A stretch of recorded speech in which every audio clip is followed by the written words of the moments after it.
life. Xiefeng. May 23, 2018. Translated by Qinyu and edited by Peter. Rambling is chatting.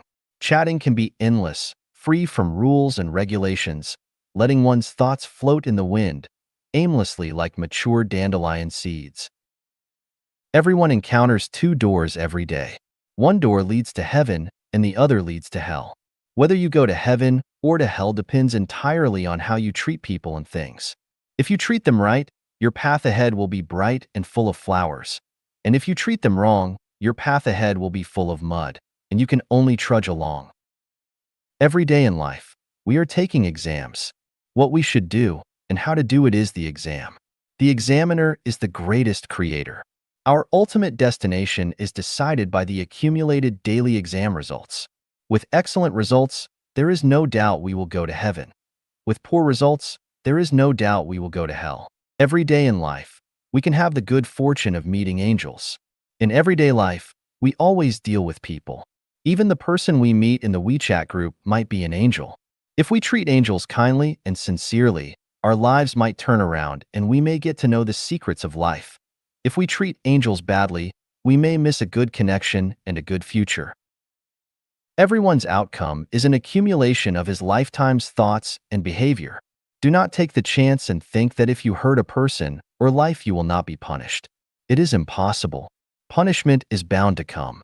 Even if we once ridiculed someone, even if we once gave someone a contemptuous look, even if we once humiliated someone with vulgar language, punishment would inevitably come.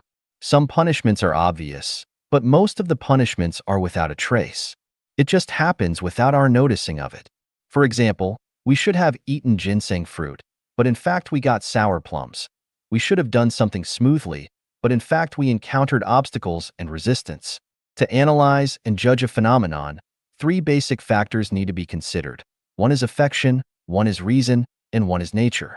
Some phenomena conform to affection but not reason and nature. Some phenomena conform to reason but not affection and nature. And some phenomena conform to nature but not affection and reason. Some unreasonable phenomena are in line with affection and nature. Some ruthless phenomena are in line with reason and nature. And some phenomena that are neither in line with reason nor affection but are in line with nature. Therefore, it is best not to judge any phenomenon in life. It is easy to misjudge and cause harm, unless we take everything into consideration that are the three factors: affection, reason, and nature.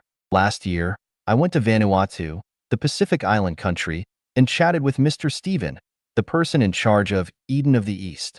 He said that people should be vegetarian instead of meat eaters. I asked, "Can't we eat pork?" He said we shouldn't. I said that everything has its value of existence.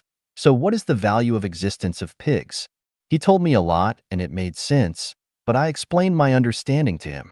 I said that balance is a law of the universe. This law conforms to the law that the sum of positive and negative energies is zero. Its basic principle is that it rises here but falls there. It increases here but decreases there. It gains here but loses there. And it strengthens here but weakens there. For example, if a person's words hurt many people, the balance of it will be that he can no longer talk. If a person takes advantage of the world, he will definitely be balanced by paying the price for this.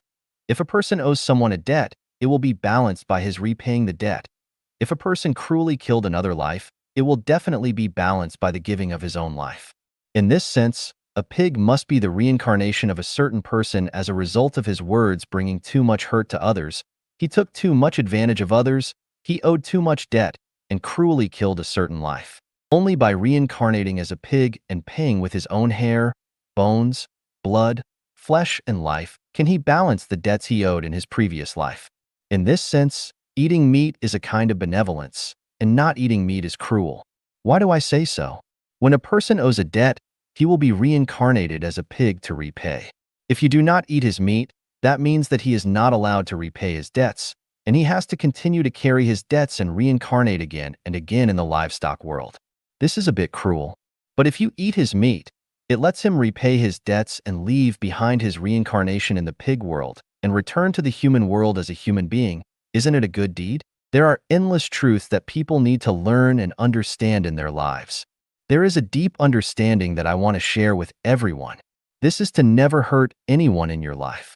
Do not hurt with words, nor with deeds, eyes, mouth, hands, feet, or thoughts. Even if others hurt you, you must never deal with a man as he deals with you. Just say good words, as many as you like, and never say anything bad. Once you do, it will become sin, and it will be too late to remedy. Fish are in the water, people are in the Tao, and the operation and changes of all phenomena and things in the world are in the Tao, and there are no people or things that should be wronged. Feeling being wronged is because of your not understanding cause and effect. If you understand the law of cause and effect, you will know that everything is appropriate. It is really divine punishments, though slow, are always sure, with big meshes yet letting nothing slip through. Therefore, if others hurt you, they will be handed over to the Tao's handling and arrangement. We ourselves will never hurt people, will never hurt anyone. An Ode to Utopia, Xiefeng, April 9th, 2024. Translation edited by Qin Yu. Utopia embodies the loftiest and most beautiful ideals of humanity. A person without a longing for utopia is akin to a rat living in a gutter. A nation without a group of people pursuing utopia is a soulless species. Owen's New Harmony Community, a utopian experiment, failed. Does failure mean that the pursuit of an ideal society is erroneous? Without the pursuit of an ideal society, wouldn't we become walking corpses? The bestsellers of anti-utopian books such as 1984, Brave New World, Animal Farm, We, This Perfect Day, The Handmaid's Tale, It Can't Happen Here, Harmony, Lord of the Flies, Maid of the Century, Neuromancer, Iron Heel, Chrysalis, and others have made people start to despise the utopian ideal. But what we haven't realized is that it is precisely these anti-utopian thinkers who have paved the way for the arrival of utopia, making us clearly understand what should and should not be in the utopian ideal. Just like the failure of the New Harmony Community provided material for reflection and improvement for the second home of Life Genuine, making the second home lifestyle not only exist healthily for 16 years, but also remain vibrant and full of vitality. Anti-utopians have three major pieces of evidence or ironclad proofs: the failure of historical utopian practices, the warnings of anti-utopian fiction, and the drawbacks brought to people's livelihood by the totalitarian system caused by the utopian nature of social practices such as North Korea, the Soviet Union, China, and others. What I see is the opposite. It is precisely the failure of utopian practices, the warnings of anti-utopian fiction, and the utopian nature of social practices in countries like the Soviet Union, China, and North Korea that provide a massive number of factors that can be referenced and warned against for the creation of a truly ideal utopian society. When utopian thought completely disappears, what will be left for humanity? Currently, people are striving for an open free market economy, the inviolability of private property, and one person, one vote to elect leaders at all levels of government. I want to say that these three pursuits are very good. If these three pursuits are realized, society will prosper, the government will be relatively clean, people will gain more freedom, and productivity will be liberated and maximized to the greatest extent. This is better than any social operating system in human history. But have we ever thought that an open free market economy is like an open African savanna, where various animals forage and reproduce freely on the open savanna? Please watch the survival situation of the animal world in the African savanna or jungle. Is that the ideal living environment and state for humans? The inviolability of private property has a good side. For example, property legally obtained through hard work and wisdom should be protected. But who can determine whether their property is obtained through legitimate means? Should a legally obtained property also be protected? Do the poor who have nothing still have hope and opportunity to live a wealthy life? How many people at the bottom of society can counterattack to become middle class? One person, one vote to elect leaders at all levels of government is a good measure, but the person elected by one person, one vote must be someone who can cater to the vulgar wishes of the public, a mediocre person who pursues political correctness. It is very difficult for a truly visionary sage to be elected as a leader. Good. Now we eliminate all utopian thoughts and practices in the bud, taking the United States, which has the most perfect democratic system on the planet today, as an example. Please tell me, how do we solve the following 8 problems? Theft and robbery, dereliction of duty by officials and civil servants, the old age security of the poor, drug use and trafficking, class contradictions caused by wealth disparity, the inner troubles, pains, anxieties, and worries of family members, huge military spending, homeless wanderers. Without an ideal utopian society, many problems facing humanity are insoluble. Do we think that these insoluble problems should exist? Do we think these problems are unsolvable? The new production and living model created by the second home of Life Echanuan is a true utopian mechanism. Before understanding the utopian model of the second home, easily conclude that utopia is unfeasible and unsustainable. Don't you feel ignorant? Don't you feel too dogmatic? Analysis of 8 major life views and the life view of Chanyuan Celestials. Xiefeng. A life view is a fundamental perspective and attitude that a person holds about the value, meaning, purpose, and the chosen path to achieve those purposes in life. Life views vary greatly, and in the current state of human society, there are roughly 8 major life views. Materialistic satisfaction life view. This life view believes that life is primarily about maximizing material gains and pleasures, while considering everything else as intangible and unprofitable. Consequently, they prioritize the pursuit of material benefits and pleasures as life's highest principle. They spare no expense and employ any means to chase and acquire wealth. Their entire existence centers around the relentless pursuit of financial riches. Their approach to learning, work, thinking, communication, and relationship management solely hinges on whether it can bring them material gain. The sayings, "people die for wealth, birds die for food, and money makes the world go round," epitomize this life perspective. Physiological satisfaction life view. This life view focuses on fulfilling basic physiological desires, including food, clothing, shelter, transportation, and sexual pleasure. Those who adhere to this perspective spend their entire lives striving to maximize their quality of life in these aspects, emphasizing the importance of enjoying good food, dressing well, residing in comfortable accommodations, having reliable means of transportation, and fulfilling their sexual desires. The saying, "traveling 1,000 miles for an official position is all for good food and clothing," exemplifies this view. Pursuit of fame and reputation life view. This life view believes that one's existence should be marked by leaving behind a name of honor.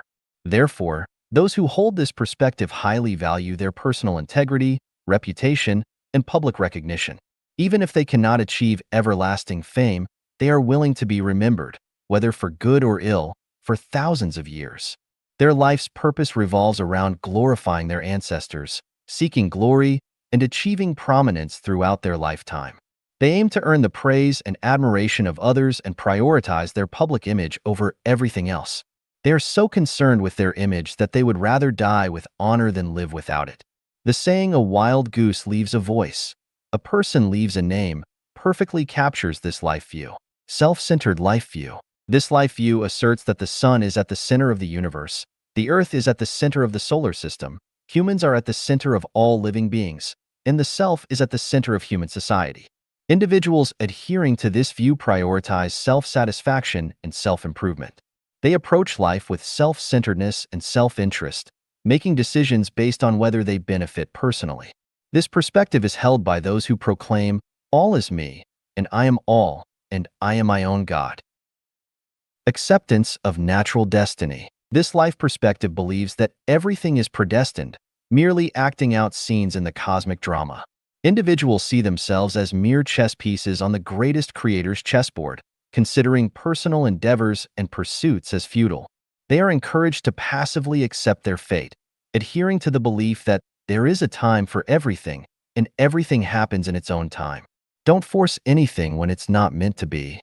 This epitomizes the essence of this life view. Human triumphs over destiny life view. This life perspective believes in the superiority of humans among all beings. It asserts that human happiness relies solely on self-creation, rejecting the notion of a savior or divine being in the universe. They actively work to reshape nature to align with human desires, fostering an optimistic and proactive approach to life. This life view is reflected in lyrics like, "There's never been any savior, no gods or emperors. To create human happiness, it's entirely up to ourselves," as sung in the Internationale. Self-sacrificing life view. This life view holds that life's purpose is to serve others and society. Those who embrace it prioritize benefiting sentient beings as their guiding principle. They are entirely selfless, dedicating themselves wholeheartedly to serving others and the public good. They emulate the dedication of the silkworm, spinning till death, and the candle, burning till it turns to ashes and dries up the tears. Individuals embracing this life view exemplify the phrase, to exhaust oneself in service until death, devoting themselves entirely to guiding all sentient beings, embodying the pinnacle of this life view. Attaining immortality or Buddhahood life view. This life view regards life as illusory and the material world as a mere illusion. Everything in the worldly realm is seen as not worth pursuing. The primary goal in life, according to this perspective, is to elevate oneself and attain supreme enlightenment to reach heaven. As a result, individuals who hold this view are passionate about spiritual practice, cultivation techniques, and the dissemination of spiritual teachings. They are not inclined to marry, start families, or have children, nor do they wish to engage in the creation of the material world. They seek not life but immortality, and they long not for this world but for heaven. They do not have a concept of the greatest creator. Those who say, life is like a dream, and the four great elements are all empty, exemplify this life view. Life view of Chanyuan Celestials and Life Changyuan. The life view of Chanyuan Celestial is a holographic life view, which encompasses 8 fundamental principles, placing the greatest creator at the center and following the way of Tao, reverence for the greatest creator, life, and nature, walking the way of the greatest creator. The purpose of life is to attain joy, happiness, freedom, and bliss, maintaining an active, positive, and optimistic attitude and emotions. The value and significance of life lies in seeking to become an immortal. Life is considered meaningless if it doesn't lead to the ultimate destination of heaven. Thus, everything is perceived as a game, and only life is real.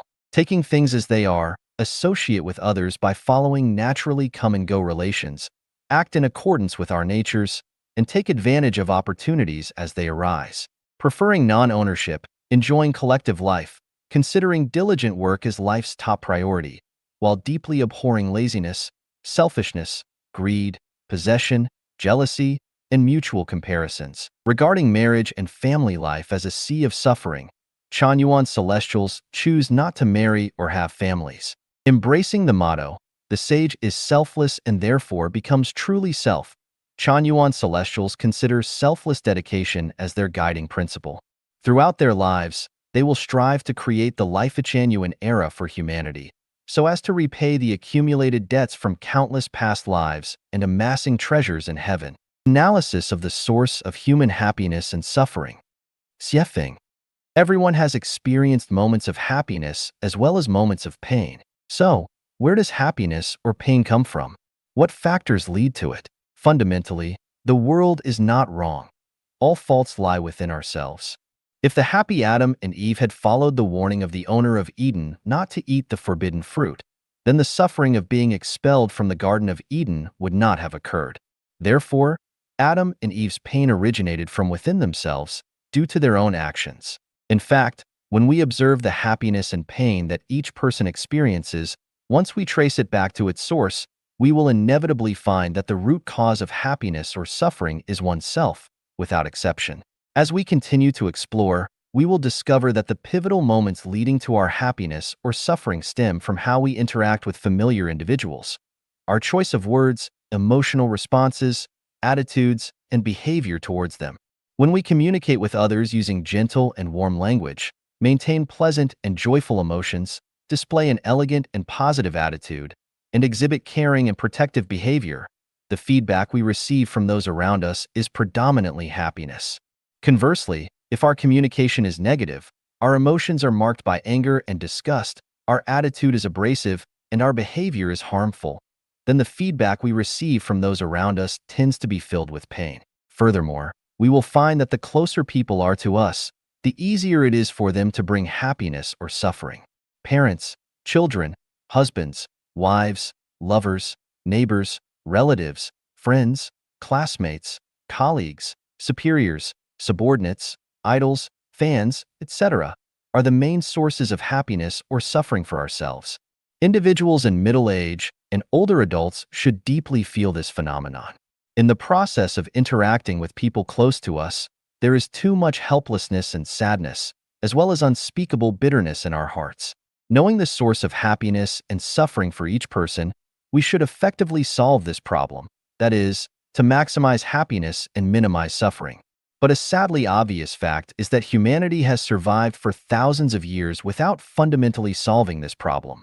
People have mostly tried to alleviate confronts and conflicts between individuals from the perspective of morality and ethics. But the reality tells us that whether it is advocating for gentleness, kindness, modesty, frugality, and humility, or advocating for benevolence, righteousness, ritual, wisdom, and credibility, whether it is trying to use religious teachings or legal perspectives, none have completely solved the troubles and pains of human interaction. The birth of Life Genuine, particularly the emergence of the new human production and living mode created by Life Genuine, effectively alleviated the pain caused by interacting with close individuals. The 15-year practice of living in the second home demonstrates that people can interact with each other harmoniously and amicably. This interaction not only brings more joy and happiness, but also significantly reduces the troubles and pains associated with human interaction. I hope this will draw the attention and exploration of all individuals worldwide who struggle with getting along with close people. Throughout human history, only the innovative production and living mode established by Life Genuine, namely the second home model, have been able to address the troubles and pains of human life. Be simpler, much simpler. Xiefeng. June 11, 2012. Translation edited by Qin Yu. A complex mind leads to a complex life. Excessive pursuit, greed, and possession result in dissatisfaction and a rocky destiny. Life is but a journey of the soul through the human world, and in the end, we must disembark. Whether it's against our will or as we wish in the end, it all comes to naught. So, the most beautiful life is a simple life. Since life is a journey, let us enjoy the scenery along the way and travel light. Do not linger on the past landscapes. Better ones lie ahead. Do not regret the sights you have passed, as everything is but a fleeting dream. Live simply, even more simply. Do not burden yourself with weariness, anxiety, and troubles. Do not harbor ambitions and aspirations. Do not seek lasting fame. Do not hope for others to admire you. Discard the idea of having a name. Seek only inner peace and a clear conscience. Do not crave knowledge and learning. Earthworms and little birds live content lives without knowledge or learning. Those who claim to be experts in both Eastern and Western knowledge are fools who do not comprehend the true meaning of life. We aim for joy and happiness at every moment and in every situation. Do not covet material possessions. Do not buy houses, cars, or stash money in banks. Simply have enough to meet your needs, or even better, have nothing at all, like the residents of Life Genuine's second home. They possess nothing but lack for nothing. Do not constantly expect to become a celestial, a Buddha, or reach heaven. Attachment is a hindrance. Live in the present. As long as every present moment is joyful, the ultimate ending will be blissful. True cultivation requires no cultivation. The highest realm of Buddhism is non-practice, and the highest form of martial arts is non-technique. The most refined management is non-management. In heaven, there are no books. Everything in existence, every phenomenon, is the best revelation. Therefore, do not read books all day long, especially complex and burdensome ones, and especially those that encourage the pursuit of success, wealth, and fame. When you are idle and bored, read the little birds and the flowers. Read the wind, clouds, rain, and snow. Read the bees and ants. Read the bamboo, willow trees, and the small streams. Do not cultivate relationships with people. Do not flatter or fawn over those with power and influence. Do not envy the rich and famous, and do not chase after or imitate celebrities. Live naturally, walk your own path, cultivate your own way, speak your own words, be your own person. Entrust your life to the greatest creator and let the Tao manage your life. Everything else should follow your natural inclinations. Do not pass judgment on others, even if they are demons. Everything in the world has a proper arrangement. The mouth should not despise the anus for being too dirty, and the anus should not be envious of the mouth's nobility. Do not criticize others, for each person has their own life path and unique character and strengths. Speaking ill of others reveals your own inner ugliness. Do not learn too many skills. Having one skill is sufficient. If you lack any skills, possessing a single virtue is enough to lead an easy life, whether it's honesty, diligence, kindness, simplicity, trustworthiness, or sincerity. Life is brief, so why make yourself busy and tired? Avoid extravagance and waste. Do not consume what is unnecessary. Do not indulge in what you don't need. Do not enjoy excessively. Do not crave excessively. Do not pursue excessively. Salted turnips and steamed bread of corn are good food. A bamboo fence and a thatched cottage together offer beautiful scenery. Even Taoist temples and monasteries are not as beautiful. Where roosters crow, dogs bark, and children play, that is the beauty of life. We should not overly discuss cultivation. It's a form of attachment. Avoid traveling far and wide, seeking high-level masters to discuss how to cultivate.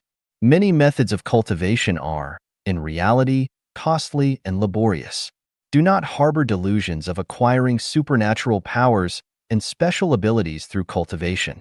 Instead, work diligently and live honestly. Cultivate your own way and earn your own keep. Do not pray for windfalls from the sky. Live simply, even more simply. Learn to enjoy a simple life and do not let desires, anger, or ignorance pull you around. Take things as they are, associate with others by following predestined relations, act in accordance with nature, and take advantage of opportunities as they arise. Don't stir up trouble without reason and don't seek trouble when there is none. Calm yourself and enjoy your life. Spend more time with the sunrise, the sunset, and the bright moon. Communicate more with flowers, plants, insects, and birds. Sing, dance, walk, and play to your heart's content. Chanyuan celestials bask in the radiance of the greatest creator. Jesus Christ, Buddha Shakyamuni, Laozi, and sages throughout history accompany us. Your life, including your sustenance, clothing, housing, and every aspect of life, is under the protection of the divine. Do not worry about anything, do not be afraid, do not be anxious, do not prepare for the future. As long as you understand that clear water is more important than strong coffee or other beverages, and as long as you keep the water, everything else will come. Your wishes will eventually be fulfilled, and your ideals will certainly be realized. Being a human knowledge. 1. Xiefeng. The more chaotic and morally corrupt the era, the more important it is to maintain one's integrity. In a society with complex and confused values, it is crucial to uphold one's integrity. In times of social unrest and anxiety, it is even more important to stay true to oneself. When facing personal adversity, oppression, poverty, and illness, it is essential to maintain one's integrity. Being a human is not about being a good or kind person, achieving status or wealth, seeking the approval and praise of others, or becoming successful in the future. It is about living with dignity, peace of mind, prospects, and being truly human, not like a ghost, demon, monster, devil, or beast. I will first list the following 28 principles as the fundamental knowledge for being a human. Never break your promises. Keeping your word is the foremost duty of being a human. Once you break your trust with someone, it is difficult to restore it. A single act of betrayal can have lifelong consequences. Maintain a sense of gratitude. Regardless of who they are, if someone has shown you even the slightest kindness, remember it forever. As a result, always respect and honor your parents. Express gratitude to teachers, masters, and mentors. Cherish the bond of siblings, and be thankful to anyone who has helped you in any situation. Be grateful to the opposite sex with whom you have had intimate relationships. Although it may be impossible to fully repay a favor, always remember it and treat those who have helped you with utmost respect, using gentle words, humble gestures, and a warm expression. Do not argue with elders. Do not bully those who are weaker, poorer, or disadvantaged. Do not ridicule those with physical disabilities. Do not bully widows, widowers, or individuals with disabilities. Prioritize the well-being of the elderly and women when there are advantages or benefits in the current situation. Do not waste even a morsel of food. Do not compete with superiors for recognition. Use only what you earn through your own labor and never exploit even the smallest advantage. In a group, listen more to those who are more important than yourself and speak less. Expand outwardly and do not compete for profits with siblings. Do not disrespect deities, gods, Buddhas, celestials, and saints. Do not enter someone's home or bedroom without permission. Do not pocket anything found on the ground. Do not interfere in other people's affairs unless asked. Never intrude upon others' privacy, including refraining from reading their letters and phone messages and avoiding engaging in gossip. Especially avoid prying into the privacy of close friends, family, and romantic partners. Do not voluntarily report the crimes of close relatives to the authorities. Do what you are capable of doing and do it well. Do not undertake tasks beyond your ability. Do what you truly enjoy from the depths of your heart, rather than being led by vanity and money. Have at least 2 sincere friends who can mutually support each other. Adapt to local customs and do not cling stubbornly to your own opinions. Avoid having peculiar tastes and demands. Learn to accept things as they are. Don't scheme and strive for grand achievements, and only accept rewards when deserving. In any situation, at any time, prioritize harmonious interactions with others. Do not engage in theft, robbery, gambling, drug trafficking, rebellion, deception, abduction activities, and organizations. Never attempt to change others. Act in accordance with your nature, associate with others by following natural come-and-go relations, accept things as they are, and take advantage of opportunities that arise.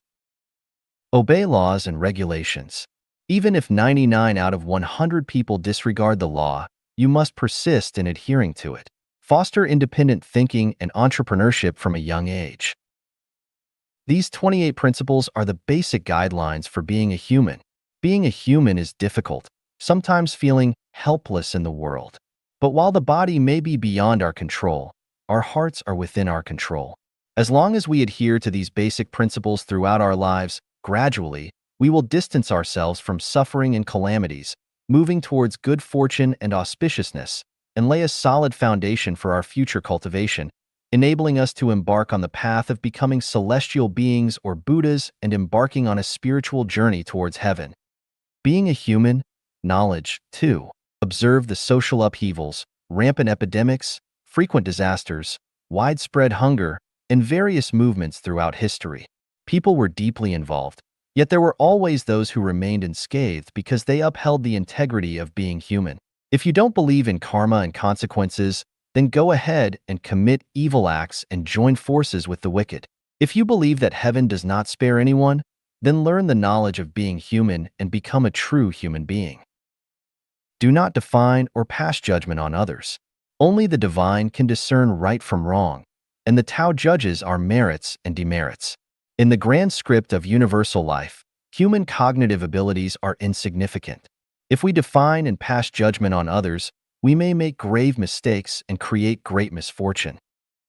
Do not believe hearsay.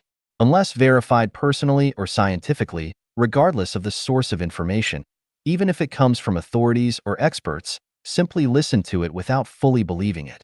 Especially in times of confusion and moral ambiguity, what is attacked and insulted may be the most noble, and what is praised and admired may be the most vile and despicable. Respect life and do not harm any living beings. Especially, do not harm snakes, turtles, or cranes, and above all, do not harm human lives. Avoid borrowing money unless absolutely necessary, especially avoid going into debt for consumption. Minimize accumulating debts of gratitude. Debts of gratitude are like divine shackles. Once incurred and left unpaid, they will bind you for life. Endure humiliation, if necessary, but do not kneel easily. Once you kneel, it will be difficult to stand again. Never speak or act in a mystical or mysterious manner. Respect facts, respect science, respect logic, and respect spiritual perception. Absolutely refrain from doing things secretly or in a sneaky manner. Conduct affairs according to established procedures without relying on bribery or connections. Do not exploit legal loopholes, do not exploit the weaknesses of others, and do not violate the arrangements of heaven. Focus on accomplishing tasks rather than engaging in idle chatter. Discuss matters more and talk less about people. Do not attack the homeland, the people, or the ancestors. Stay away from popular figures to avoid being influenced by fleeting trends. Do not tie yourself to the bandwagon of pity just because someone else is pitiable. Do not fabricate false facts. Regardless of where or when, and regardless of the person involved, honesty is always the best policy. Regarding private matters between consenting men and women, do not stand on a moral high ground to make judgments or follow the opinions of others. Cultivate good speech and refrain from generating evil speech. Let everything progress naturally and reach its proper conclusion. Avoid forcing things. Forcing goes against the natural way and will inevitably sow the seeds of calamity. Admit when you don't understand something instead of pretending to know. Once you pretend to know, you will be laughed at and troubled. Complete what you start and bring closure to relationships with others. Without completion, you will end up adrift like a floating duckweed. The world changes, calamities persist, dynasties rise and fall, and unexpected events occur. The journey of life is filled with crises and risks. It is impossible to escape the heavenly net by relying solely on human wit and intelligence. Only by upholding the integrity of being human do we have hope of navigating our life's sailboat through stormy waves and reaching the shores of our ideals. Being a human, knowledge. 3. Xiefeng. It is necessary to read the book without words, which contains all the knowledge of being human. Reading the book without words is a way to communicate with nature and have a dialogue with the greatest creator. The knowledge accumulated by humanity, apart from books that reveal the mysteries of nature such as mathematics, physics, chemistry, and biology, is mostly garbage. The knowledge in fields such as politics, economics, sociology, history, and humanities distorts reality or provides short-sighted explanations of certain eras or phenomena.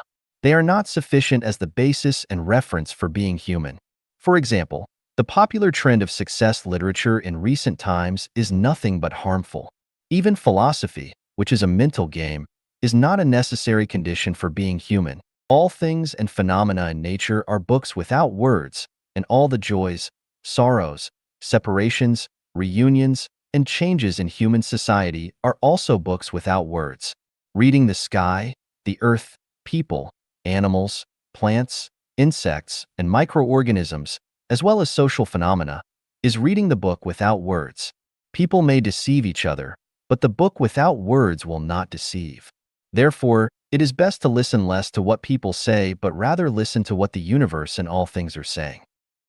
Embrace your fate. Nature presents an array of forms, and the inherent nature and trajectory of each life form are predetermined from the day of its birth. Throughout countless millennia, no life form has altered its fundamental nature and life path. Although humans possess thoughts and creative abilities, fundamentally they are no different from the countless other life forms. From the moment of birth, each person's life's merits and demerits, fortunes and misfortunes, and life's trajectory have already been predetermined.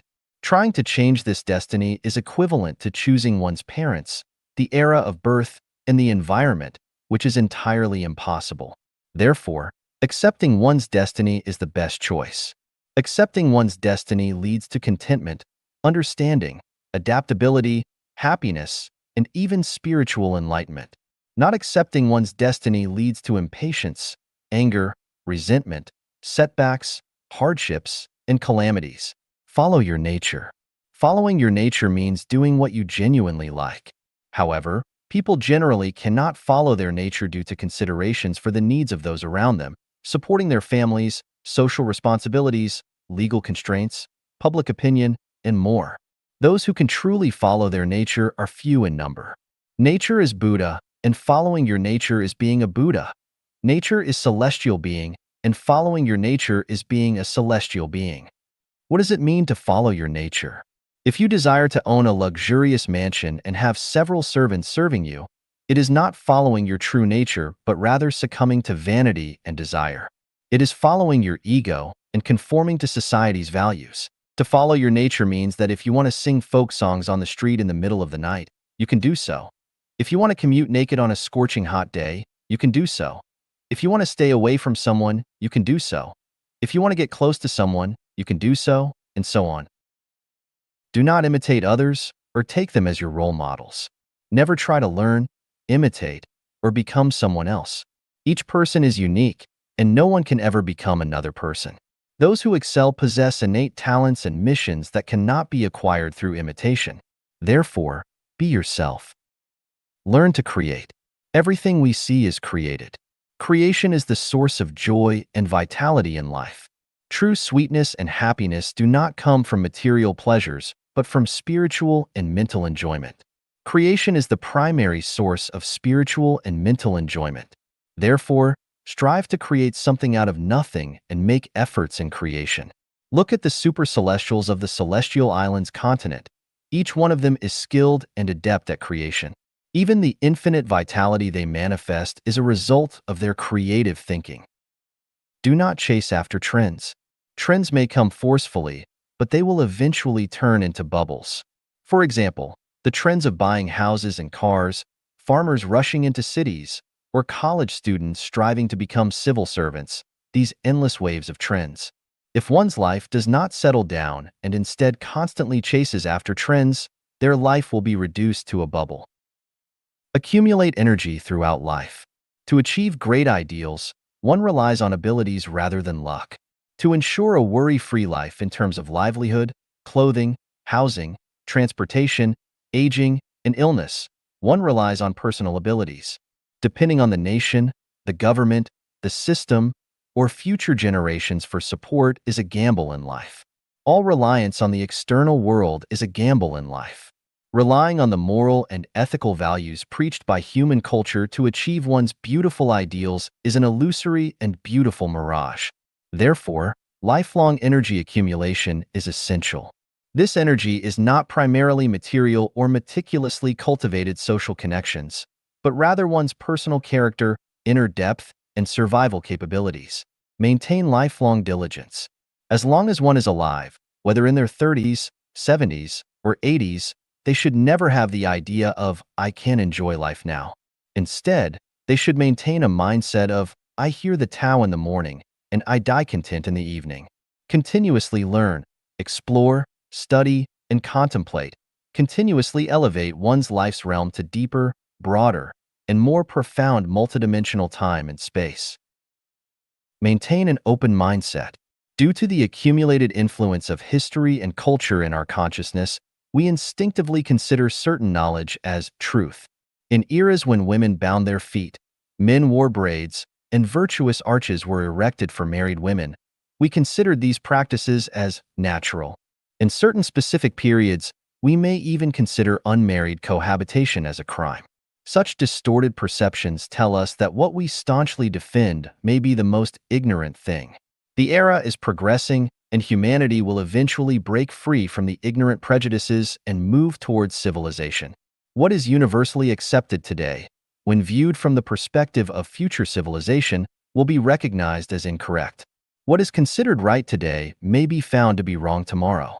Therefore, it is necessary to maintain an open mindset as a human being. Do not feel the need to condemn or attack present irrational phenomena or events. All knowledge representing civilization may appear irrational and unreasonable during periods of ignorance. Decades or centuries later, people will realize that those thoughts and things considered wrong today are, in fact, the most reasonable and rational phenomena. The summaries provided in Being a Human Knowledge 1, Being a Human Knowledge 2, and Being a Human Knowledge 3 offer initial guidelines and standards for being human. Knowledge about being human is extensive, ranging from cultivating upbringing, self-cultivation, and self-restraint to the enhancement of EQ, IQ, and SQ, ultimately enabling one to navigate through the trivialities of daily life and complete the journey of life perfectly, leading to the sublimation of life to heaven. This is a profound subject that requires further contemplation and deepening of the connotations and extensions of being human. May everyone strive for perfection as a human being and make the most of their journey in this human world. Check if you are a gambler. Xiefeng. May 22nd, 2020. Translated by Qin Yu and edited by Kair. Do you gamble? Check this out. What is a gambler? It is anyone who wants to win rich rewards by betting their money, youth, future, and life on uncertain things which they self-identify as certainty. Gamblers lose everything that they begin with, including the clothes on their backs. Eventually, are there any who earn good lives by gambling? Casino dealers can do very well, but they are not really gambling because the games are all stacked in their favor, but most people who participate in gambling will lose and will end up with crushing losses. The truth is simple and clear, but people still want to gamble. All are gambling. I studied carefully and discovered the surprising phenomenon that almost everyone gambles, with marriage being the biggest gamble in life. You cannot be sure of its outcome. You can never fully understand the other person's personality, outlook, temperament, character, interests, and other factors, but you are betting your whole youth and your entire life on them. You expect to be happy, joyous, harmonious, and blessed, and expect to remain in love with each other for your lifetime. But then what happens? It is not necessary to analyze the results. The eventual result of all gambling is that the gamblers all lose. Since marriage is a big gamble, the result is of course tragic. Participating in religion and becoming a believer is also gambling. You base your destiny and future by betting on the religious rituals, ideas, practices, and beliefs that you firmly believe are correct. But is your religion the absolute truth? Almost every religion claims that theirs is the only correct belief, but this is only its own wishful thinking. Can it withstand the challenges of facts, science, logic, and spiritual perception? Regarding the three major religions, Christianity, Islam, and Buddhism, they are each contradictory in terms of life and death, so which one is right? After death, are there reincarnations, or merely lying quietly and waiting unconsciously for a final judgment and possible resurrection? If you are not sure, then are you not gambling? Christianity practices monogamy, Islam allows men to have 4 wives, and Buddhists do not marry at all to become monks and nuns. Which one is consistent with the truth of the universe? It is said that there are more than 1,000 political parties in the world. No matter which one you choose to join to become a member of, you will still be doing the equivalent of gambling in a casino. Political parties are contenders for power and interest. As long as you compete and race for them, there will be winners and losers. Anything that has winners and losers is a gamble. Therefore, partisans are also gamblers. Do you have children? If your main purpose of giving birth to children is to bring glory to your ancestors and to protect and support yourself in your old age, then you are gambling. Because whether your children can bring glory to your ancestors or protect and support you in your old age is unknown and produces a questionable future. Is not putting your hard work, sweat, and hope on uncertain outcomes gambling? Are you not a gambler? Do you spend time, energy, and money on interpersonal relationships? If so, you are gambling. Whether it is for benefit and safety or for affection and entertainment, as long as you establish special relationships with others, you are gambling. You cannot guarantee whether the special relationships you have forged will be blessings or curses, or whether you are putting yourself at risk or bringing in noble allies. Do you trade stocks, engage in venture investments, support a company financially?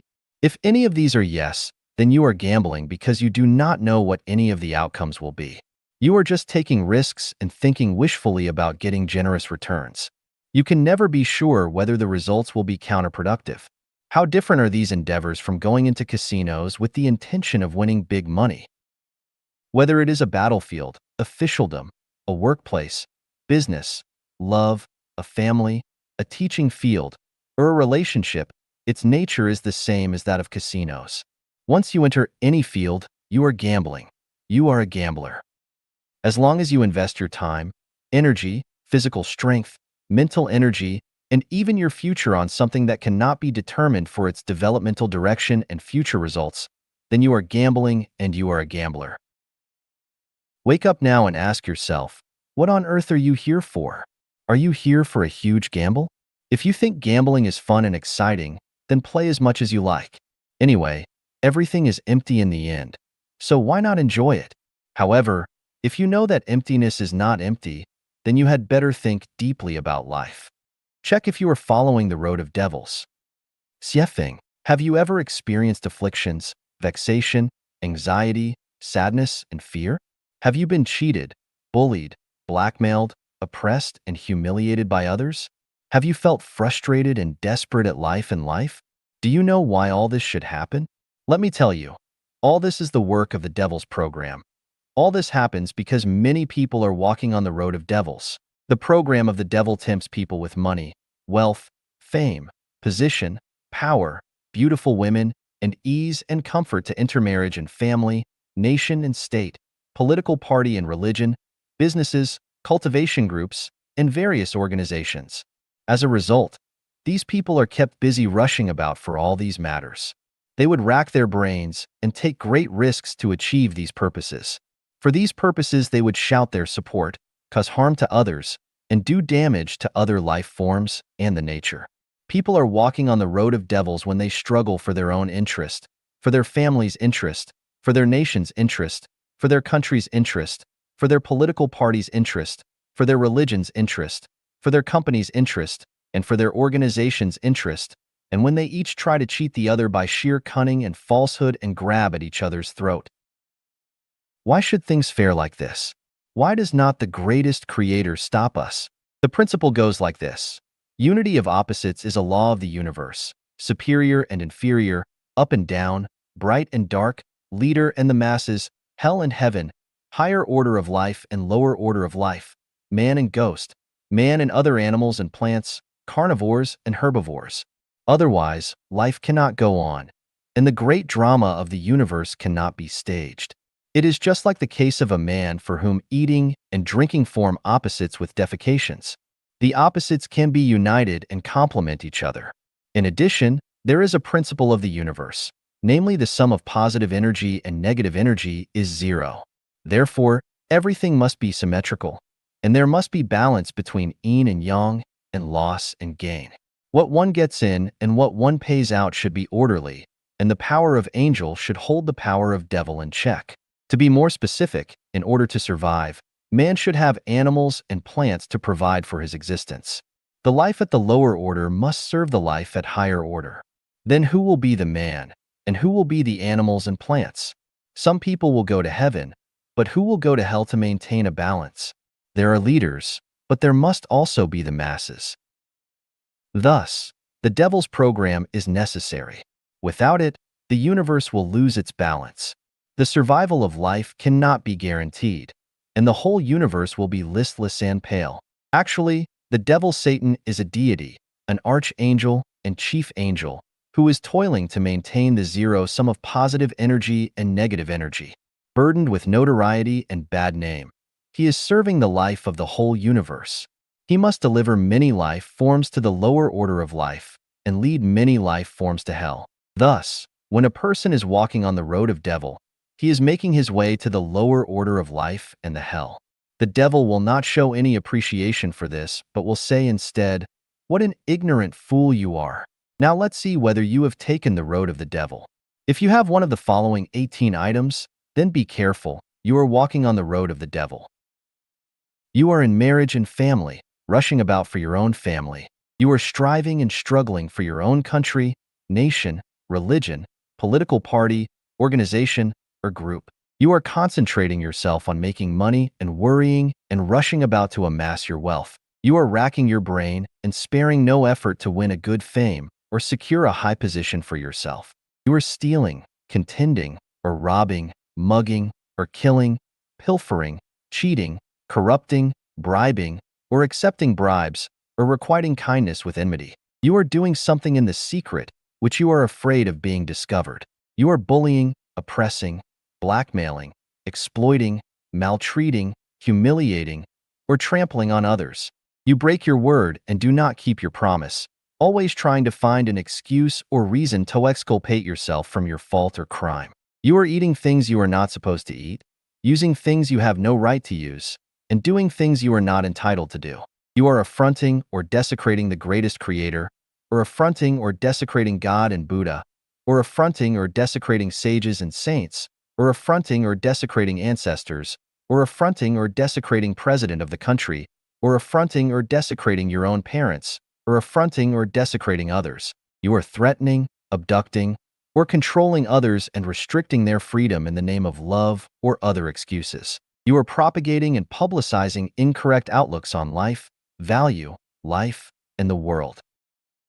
You are inciting or abetting others to plot a rebellion. You are spreading gossips and rumors to ruin the close and harmonious relations between others. You are jealous of others' joy and happiness, and you feel resentment at others' freedom and blessing. You are always envying, or complaining, or reprimanding, or hating, or detesting, or attacking, or hurting others. You are always making comparison with others, or prompting others to make comparisons. You are polluting the rivers, the land, and the air with chemical materials, wastewater, and waste gases, or polluting others' spirit and soul with negative, passive, and pessimistic mood. If you have any one of the above 18 items, then you are walking on the road of devil.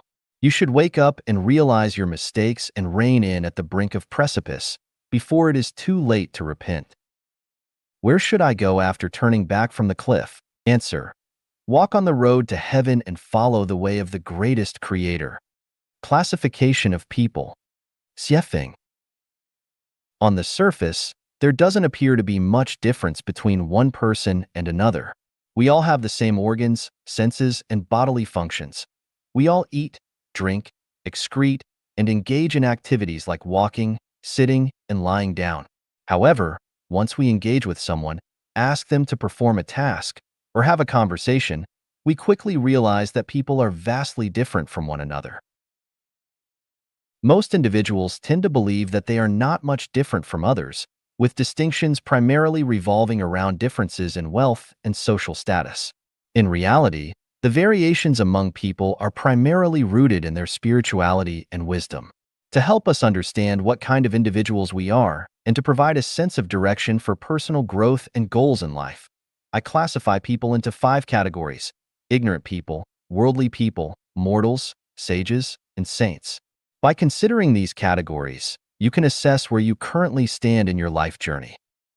Ignorant people. Basic characteristics.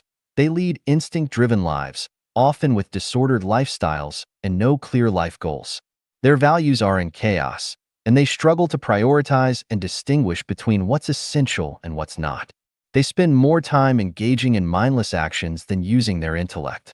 Instincts overpower emotions and rationality. They lack proper self-assessment and an understanding of life's meaning. Their lives are often marked by confusion, frustration, and erratic emotions.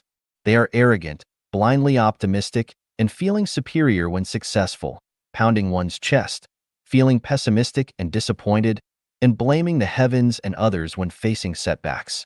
They are quick to anger, easily irritable, often unreasonable, and susceptible to manipulation by others. They admire heroes, prefer excitement and dramatic events, and are willing to make great sacrifices for their friends. They have no secrets, are straightforward, and lack a sense of responsibility toward family, society, and others. They are selfless and without faith. Worldly people. Basic characteristics. People who live by desire, with the central focus of life being money, fame, status, and beauty. They enjoy flaunting, boasting, and showcasing themselves. They like to praise others and be praised by others. Every word and action revolve tightly around their own interests. When their interests are threatened or harmed, they disown even their closest relatives, be it siblings, friends, companions, colleagues, or superiors and subordinates. They disregard national and ethnic interests, group and family interests, and principles of benevolence, righteousness, courtesy, wisdom, and trust, as well as laws, rules, and regulations. To achieve their goals, they resort to any means, and they repay kindness with enmity. They have a narrow perspective, seeking only personal gain. They heed rumors and readily exaggerate them. They spread gossip without distinguishing between truth and falsehood. They meddle in conflicts, regardless of the consequences. When it comes to acquiring knowledge, they are particularly obsessed with fringe theories, strange tales, conspiracy theories, and privacy breaches. They enjoy hopping from one thing to another, seeking attention. They excel at empty talk and making far-fetched references. Worldly people enjoy engaging in superficiality and also delight in nitpicking, interfering with, and critiquing other people's lives and lifestyles. They are not concerned with reason and fairness, show no mercy when they are right, excel at finding loopholes and seizing advantages, and lack compassion and empathy. They pay little attention to public hygiene, are selfish, and constantly feel that society and others owe them. In places with many disputes, you find worldly people. In families lacking harmony, you find worldly people. Mortals. Basic characteristics.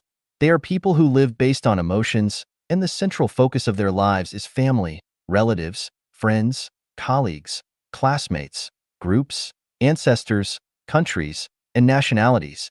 Their minimum life standards include having enough food and drink, having healthy and successful children, enjoying a harmonious and happy family, and living in a peaceful and tranquil society. Their intermediate standards include being able to bring glory to their ancestors, to become renowned, hope for their sons to excel, wish for their daughters to succeed, having wealth within their family and a bustling life outside, and having the capacity to seek revenge or settle scores. Their highest standard: to contribute significantly to one's own ethnicity, religion, group, political party, or country, to leave a legacy and be remembered for generations to come. Emotion and reason are the primary factors considered by mortals in handling all matters. They are the most tormented group among the population, as they possess thoughts, emotions, rationality, and ambitions, yet find themselves entangled in the mundane world. They must constantly interact with the ignorant and worldly people, battle against the biases of society, contend with their inner desires, and resist traditional ethical and moral norms. Their inner world is often filled with conflicts and regrets. They yearn for personal growth, but also seek to conform to societal expectations. They require so much yet receive so little. They often lament the scarcity of time and the brevity of life, feeling as though they are adrift in the river of the world, unable to control their own destiny. As they age, they increasingly rely on fate. Mortals do have beliefs, but these beliefs are conforming, blind, helpless, and arbitrary, rather than based on an understanding of truth. Therefore, the faith of mortals is fragile and cannot withstand scrutiny. It changes with the times and the living environment. The reason why they are called mortals lies in their lack of steadfast faith. They cannot and will not derive strength and wisdom from their beliefs. Generations after generations, they can only exist and perish in the painful whirlwind of the mortal world. Mortals tend to regret the past, overlook the present, and yearn for the future. They will never be content, and the suffering of mortals will never end. Sages. Basic characteristics. They are transcendent individuals who lead their lives with reason. They possess clear minds, knowing when to advance, when to retreat, what to seek, and what to forego. Their life goals are to pursue health, wealth, and freedom. They have their own principles and adhere to societal codes of conduct. They can freely manage their time, maintain harmonious and happy families, live in harmony with society and nature, and are mostly liberated from the trappings of fame, status, and wealth. They control their own destinies, move with ease, have extensive knowledge, communicate with civility, display noble conduct, are understanding and reasonable, optimistic, and kind-hearted. They are the pillars of civilized society. Sages are gems among people, possessing significant intrinsic value. Regrettably, while they escape worldly affairs, they cannot escape the limitations of time and space. In the end, they cannot enter the higher realms of life. Sages are just one step away from truth. If they can self-enlighten or receive guidance from higher beings, they can do their best to complete their duty, achieving tranquility, purifying their hearts, and through cultivation, they can attain complete transcendence, become free from worldly concerns, worries, be free from cares, and transcend beyond the ordinary, and ultimately surpass time and space to enter the realm of immortality. Saints, celestials. Basic characteristics.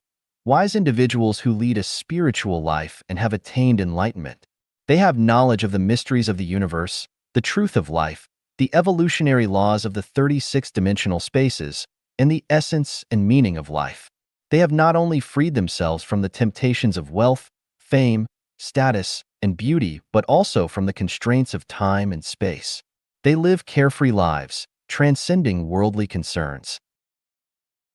Saints have mastered the mysteries of thinking.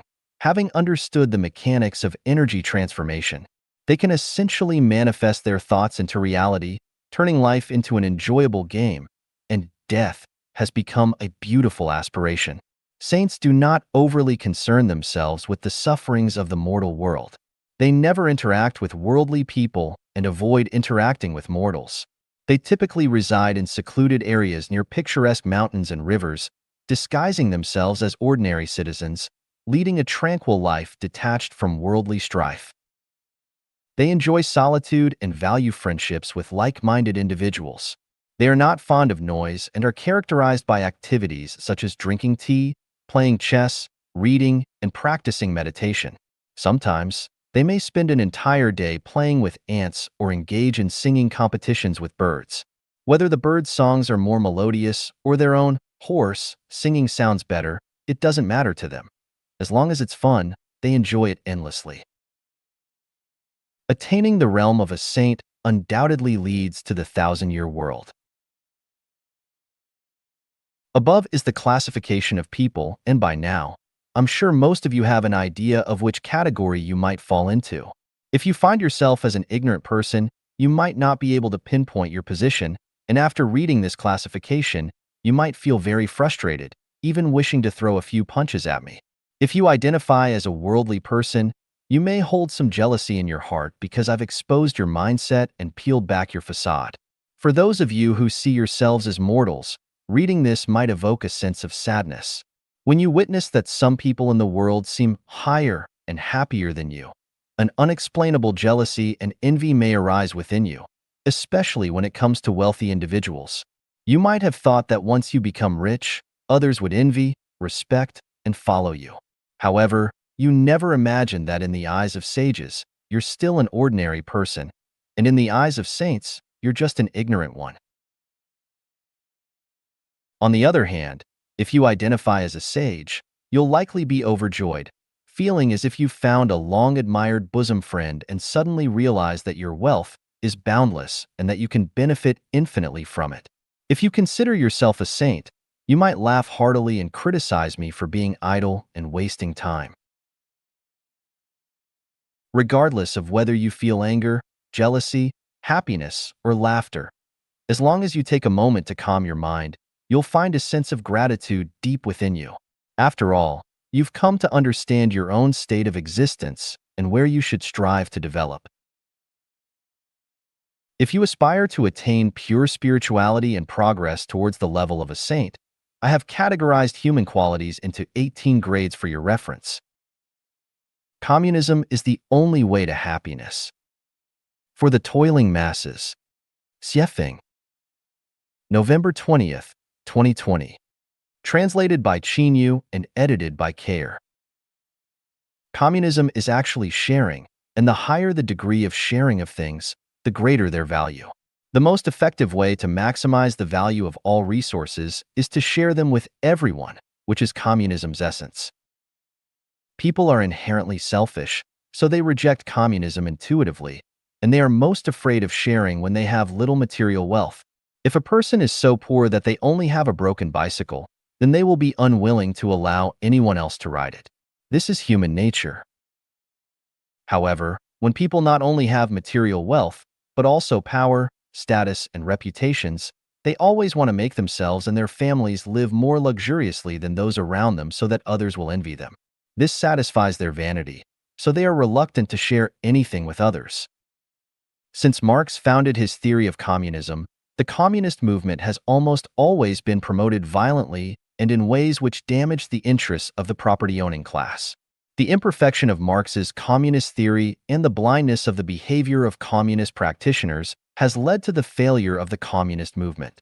As a result, when people hear about communism, they instinctively hate it and resist it, which is completely understandable.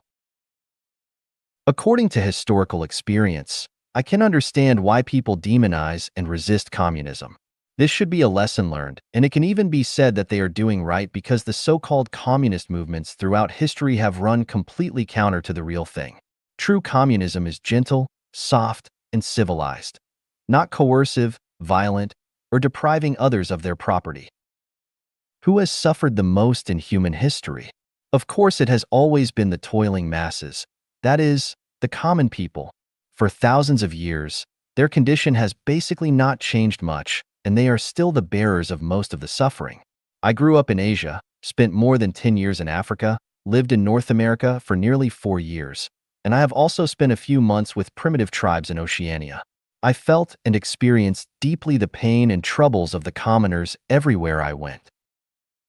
In order to relieve the suffering and troubles of the toiling masses, I have immersed myself in the Bible, Buddhist scriptures, the Quran, the Tao Te Ching, and I have also concentrated on Western spiritual practices and Eastern Osho. I have always paid attention to the global climate and ecological changes, focusing on changes in global political ecology. What I want to tell mankind is that communism is the only bright way out for the common masses. So, what is communism? I have explained some of its theories, but no theories can reveal the essential characteristics of things, let alone analyze all the interpretations and extensions of them. It is only by creating real objects that people can observe intuitively and deeply that they will fully understand them. Therefore, Chanyuan Celestials and I created the purely communistic new oasis for life, formerly the second home. So if you want to know and understand what communism is, you can visit and experience the new oasis for life created by Life Chanyuan for yourselves. Many people equate communism with utopia, and there is nothing wrong with this understanding because utopia is the embryonic form of communism, but most of them throughout history have failed. In order to figure out the reasons for their failures, I have carefully analyzed some historical ones, especially the New Harmonious Village, founded by the utopian socialist practitioner, Owen in the United States. I wrote an article to analyze the reasons for its failure, in which I opined that its core problem and the reason for its failure was that its utopian leaders did not have clear understandings and blueprints in their minds. They only relied on their passion and were crossing the river by feeling for the stones. So, when encountering the rush of wind, waves, and whirlpools, they could only drown in their rivers. In order to distinguish between the theories and practical activities of communism in history, I call the new oasis for life created by Life Chanyuan Xiefeng-style communism. This communism can resolve territorial disputes between countries and excessive consumption of natural resources, solve the corruption problem of government officials, avoid Yang Galen-style tragedies, reduce criminal activities by 3/4, enable people to live and work in peace, eliminate war, turmoil, refugees, and hunger, reduce suicide rates by more than half, and can give 98% of the people happy, joyful, free, and blessed lives. Who are these toiling masses? The term refers to those who have suffered their entire lives for food, clothing, housing, transportation, life, old age, sickness, and death, those who have been struggling for a lifetime and are still struggling, those who have suffered and have been bullied, troubled, and tortured all their lives, those who have been looking forward to getting rich every year, while year after year still wearing torn clothes, those who lack security but see no hope, and those who hate government officials, but on the surface have to show smiles on their faces and be deferential and sycophant to the officials. In short, everyone who wants to live a good life with their hands and diligence are the toiling masses. The cruel reality is that they are people who want to live better lives by hard work, yet their hands cannot rid themselves of troubles, pains, anxiety, sorrow, and even fear throughout their entire lives. This is what happened thousands of years ago. It is the same today, and it will remain this way for thousands of years to come unless we change our traditional production and life mode completely and enter the Xiefeng-style communist society. Otherwise, they will only dream eternally of having better lives. Moral education is always fragile and vulnerable.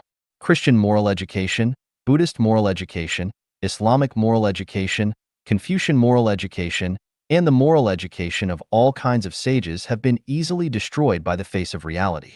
Look no further than today's China. All Communist Party officials have been raised on Mao Zedong's ideological and moral education, but in the face of money and interests, Mao's thoughts have been shelved. The level of corruption is staggering. Millions of yuan, Even tens of millions are not enough.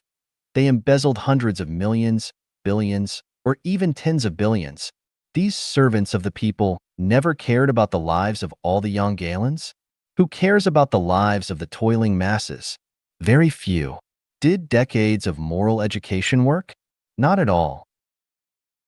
Let us look at the recent U.S. presidential election. Before the result of the election had even been settled, the mainstream media in the United States rushed to declare Joe Biden as the president, followed by the heads of Western democracies such as Britain, France, Germany, Israel, and other similar countries which sent congratulatory letters to Biden for his election victory. Even the president of Taiwan, Tsai Ing-wen, who is known as a Democrat, hurriedly sent congratulatory messages to Biden. No matter who is elected president, respecting the facts and listening to the voices and wishes of the people is the basis and bottom line of morality. The mainstream media's announcements and the congratulations of foreign before the facts had emerged and the votes had been counted violates the basic bottom line of morality and does not conform to legal procedures. What should be emphasized here is that most people in Western society have been educated in Christian morality, but where is the morality of the mainstream media? Where is the morality of those national leaders? Democratic countries are like this, but moral education in non-democratic countries is not even worth considering. The facts tell us that moral education is not enough to allow the toiling masses to live and work in peace and contentment because all spiritual chicken soup is an anesthetic. The current rampant Buddhist preaching is even more of an anesthetic, and the preaching to return to traditional Chinese culture is tantamount to advocating for men to wear braids and long mandarin jackets and women to bind their feet. That mysterious and spooky preaching is a portion of poison. Those who care about the welfare of the toiling masses should seek and establish programs which fundamentally guarantee happy lives for them. It might be very good to say that we should put power in the cage of the system, such that government officials dare not, cannot, and would not have access to corrupt practices, but unfortunately, it is the system itself that is the best soil for officials to grow corrupt, so the system will be unable to restrain and stop it because it is its own hotbed of corruption. I ask, can this system shut down power? Can it shield officials from corruption? Of course not. There have been many changes of dynasties throughout Chinese history, but what were the results? The herbal soups changed, but the medicines did not. Individuals changed, but the system did not. The obvious result is that the toiling masses are still the toiling masses, and their toiling nature and destiny have been fundamentally unchanged. If you do not change the traditional production and life mode, then it is of no use to change the ones in charge. It is useless even if you adopt a separation of powers, such as in the United States if the president is Old Wang. The judiciary is run by his brother-in-law, the legislative power is under the control of his third aunt, and the media are controlled by his best friends. Toiling masses, use your heads. Would you have free and happy lives? Xiefeng-style communism is the only way to happiness for the toiling masses. The new oasis for life production and life mode, created by Life Genuine, is a paradise for everyone. Many poor people among the working people have fluky minds, and they always think that they can squeeze into the upper class and live the life of the best as they sharpen their heads. Yes, they have that chance. There have always been 1 or 2 people out of 10,000 who have achieved this wish, but the probability of success is much too low, and it is a path that very few common workers will ever take. There are also some commoners who think that since they have million yuan houses and cars worth several 100,000 yuan, that they no longer belong to that low level. In fact, they are self-anesthetized and daydreaming. If they cannot maintain control for 3 days, then their car is just a pile of scrap iron. If they do not have food for 3 days, their million yuan house is just a coat. If there is a major illness or disaster, their property and vehicles will not save them. There are even some poor toiling masses who think that since they have become civil servants with iron rice bowls, secure jobs, they feel that their futures are secure, but in fact that is just a temporary comfort for themselves, and when they get old, they will learn the feelings of life, the sour, sweet, bitter, hot, and salty taste of life. In fact, Xiefeng-style communism is not only the road to happiness for the toiling masses, but also for capitalists and government officials, and the road for the cultivators to become celestials and Buddhas. The reason for this cannot be fully explained in a single article.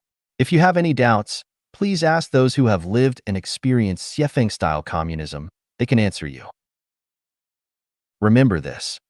Communism is the only way to happiness for the toiling masses and the only way out for mankind. Completing every little thing perfectly makes you extraordinary. Xiefeng, April 23, 2021. Edited by Qin Yu. As someone in their 60s, I have some life insights and experiences to share with young people, which will undoubtedly benefit you greatly. The most valuable insight and experience from my half-century of life is that by completing every little thing you do perfectly, you become an extraordinary individual, and your life path will only grow wider as you continue. What are the small things you should strive for perfection in? The answer is that every small thing you do each day should be worth doing perfectly. Here are some examples. When interacting with others, whether serving or cooperating with them, always make an earnest effort to bring joy and satisfaction to others. This is especially true when dealing with your superiors, elders, or those who excel in their careers. Let them know that you respect them and are willing to serve them. When performing tasks, never have even the slightest hint of complaints or half-heartedness. When collaborating with others, be willing to give more and enjoy less, making the experience comfortable and valuable for the other person. When interacting with your blood relatives, such as parents, children, siblings, and other relatives, or with your spouse, in-laws, and their relatives, do not focus on personal interests. Instead, give your utmost effort to do things well to the best of your ability. Never expect rewards. Simply express your best qualities and make everyone feel secure and comfortable when they are with you. Most young people will work for private employers or become government employees as civil servants. Regardless of the character of your boss or immediate superiors, regardless of your salary and other benefits, and regardless of whether the working environment satisfies you or not, you should strive to perform the tasks you are engaged in to the highest possible level. Never think that you are working for your boss or the country, or that your efforts are not worth it. Either quit and leave, or put your heart and soul into doing the job well. Whether in interpersonal relationships or in your work, always remember that there are one or several pairs of eyes constantly watching you. Even when you are alone, there are eyes watching. This is the secret I discovered after becoming a guide in Life Genuine. Moreover, be aware that the people watching you are not those of lower or equal level to you. They are always more advanced and outstanding than you. They are the ones who determine whether your future will be smooth. If you fail to do small things well, your path will become narrower as you go. But if you excel in every little thing, your path will widen as you move forward. Every word spoken and every action taken by a person is recorded in the detention information space. Even if tens of thousands of years pass or the Earth disappears, everything recorded in the detention information space will not disappear. Once a word is uttered or an action is taken, it is impossible to change it. Nowadays, the online world and platforms like WeChat provide a vast space for us to showcase our talents. However, we must be vigilant because every word we speak in the online world or in WeChat groups, etc., will influence our future. Every word and every action pave the way for our future. Speaking perfectly and doing every little thing perfectly paves the way to heaven, while speaking and acting in an ugly way paves the way to hell. As I said before, what information you input into the world determines what results the world will give you. Therefore, be cautious with every word you speak and put your heart and soul into completing every little thing perfectly. Every word we speak and every action we take fully reflects our inner world and life qualities. It is important to be aware that sometimes a single word we speak or a small thing we do can change the trajectory of someone's life. All the words we say and the things we do collectively shape the trajectory of our lives. Extraordinary lives are those who complete every little thing perfectly. Contrasting views on life success. Xiefeng. The erroneous life views passed down over thousands of years need to be corrected. Traditionally, it is believed that a successful life means earning a fortune, achieving high official positions, gaining fame, bringing honor to one's ancestors, and being admired by others. In Life Genuine, a successful life means living healthily, peacefully, smoothly, and satisfactorily throughout one's life. Always being happy, joyful, free, and blessed. In the past, We believe that in order to lead a happy, joyful, free, and blessed life, certain prerequisites were necessary. The primary condition was to possess wealth, assets, and a substantial material foundation. Simultaneously, one needed to stand out among others, making people around them admire, envy, and look up to them. How could one achieve all of this? Confucianism taught that in books, one can find houses of gold, and in books, one can find faces as fair as jade. To become an extraordinary individual, one had to study diligently and exhaustively. Only through excellence in education can one gain recognition and official positions. Only with fame and authority can one amass wealth, allowing them to accumulate great fortunes. In the Qing dynasty, a virtuous magistrate for 3 years, amassing 100,000 silver taels. Even if one chose the path of an honest official, they could still acquire a substantial sum. However, if someone was even slightly greedy, their earnings over 3 years would surpass 100,000 silvers. At that point, they could have whatever they desired, whether they craved respect, beauty, or even supernatural favors. Nevertheless, does this represent a successful life? Even if it did, how many people could truly enjoy such a life of luxury? Thousands of troops and horses pass a single log bridge, but how many can make it across? Some fall off, get injured, or even drown in the river. Even if they all have managed to cross, they have grown old, their legs weaken, and by the time they reach middle or old age, their happy childhood has been drowned out by books, their beautiful youth gnawed away by books, and their blissful youthful years spent competing in the world of books. Is this what we call a successful life? I consider it the tragedy of life, a failure. After striving and toiling for most of their lives, what do they have to show for it? Not to mention middle age, even in old age, they haven't achieved the wealth, power, fame, gains, or carnal pleasures they idealized. What else can we call this but a failure in life? Therefore, the traditional concepts of success and failure in life are erroneous and must be corrected. Otherwise, the tragedy of life will continue. So, what is the path to a successful life? Childhood should be filled with joy. Youth should be filled with play, fun, and passions. Young adulthood should be filled with dreams and ideals. Middle age should be filled with diligent work. Old age should be filled with leisure and self-care. Reaching the end of life with no regrets, no hates, and no unfulfilled desires, being content and smiling even in the tomb, is an ideal and successful life because it aligns with the way of the greatest creator. Is it possible to achieve this? The answer is, undoubtedly.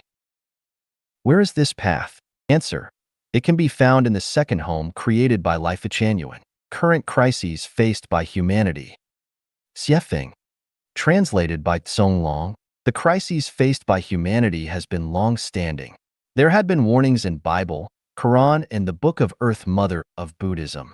In recent 20 years, many scientists, ideologists, and spiritual leaders have all sensed the crises faced by humanity are getting more and more serious. They can be summarized as follows: water resource shortages and pollution, food shortages, rapid population growth, air pollution, widespread of strong virus, leakage of nuclear facilities, desertification, endangered species, ecological imbalance, greenhouse effect, ozone depletion, competition of nuclear weapons, etc. There are also some people have foreseen the culture crisis, ethic crisis, and belief crisis. All the above crises are only the crises on surface, and they are not the core crisis. The core crisis faced by humanity is the crisis of the soul. All the above crises result from the crisis of the soul. If we only focus on the superficial but ignore the core, it is impossible to resolve them. The crises will become even more severe, which would end up with humanity extinction and earth destruction. Only very few enlightened people can sense some other crises like race extinction and religious virus. Others, like the crisis of disappearance of a city in one night, and a beam of wave causing the death of billions of people in a few minutes, will definitely not be understood and conceived by ordinary people. The core crisis of humanity is the crisis of the soul.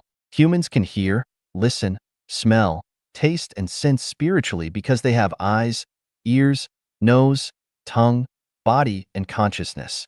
However, humans are losing spiritual sense. The results of failing to have spiritual sense are not able to feel the existence of the greatest creator, not able to feel the existence of the God, Buddha, or celestials, not able to feel the existence of 36-dimensional spaces, not able to feel the existence of the non-material and negative universe, do not understand the concept of horizontal time, too much trust on scientific findings, and atheism becomes popular. Do not believe the law of cause and effect. Do not realize the magic of consciousness. Do not believe reincarnation.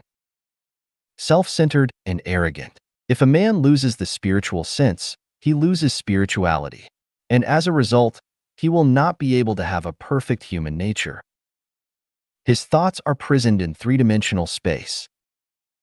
Does not acknowledge the regularity and certainties. Does not believe the law of cause and effect. Does not believe reincarnation. Believe the theory of evolution, law of jungle, and survival of the fittest. Only value short-term interests and ignore long-term consequences. Rotten morals and falling humanity. Lack of gratitude. A man who loses spiritual sense will be just like a black hole, only absorb stuff in but never contribute. Moreover, he is like a virus, which only does destruction to the surrounding environment. The above statements have shown that the core crisis of human being is the crisis of soul, and it is the root cause of why one cannot have a happy and free life. His thoughts are prisoned in three-dimensional space. He believes that Earth is the only habitat for human beings, and completely denies the existence of other spaces, and regards any other doctrines or theories he is not able to understand as superstitions or fallacies, and blocks the way for human beings to pursue other higher dimensional spaces.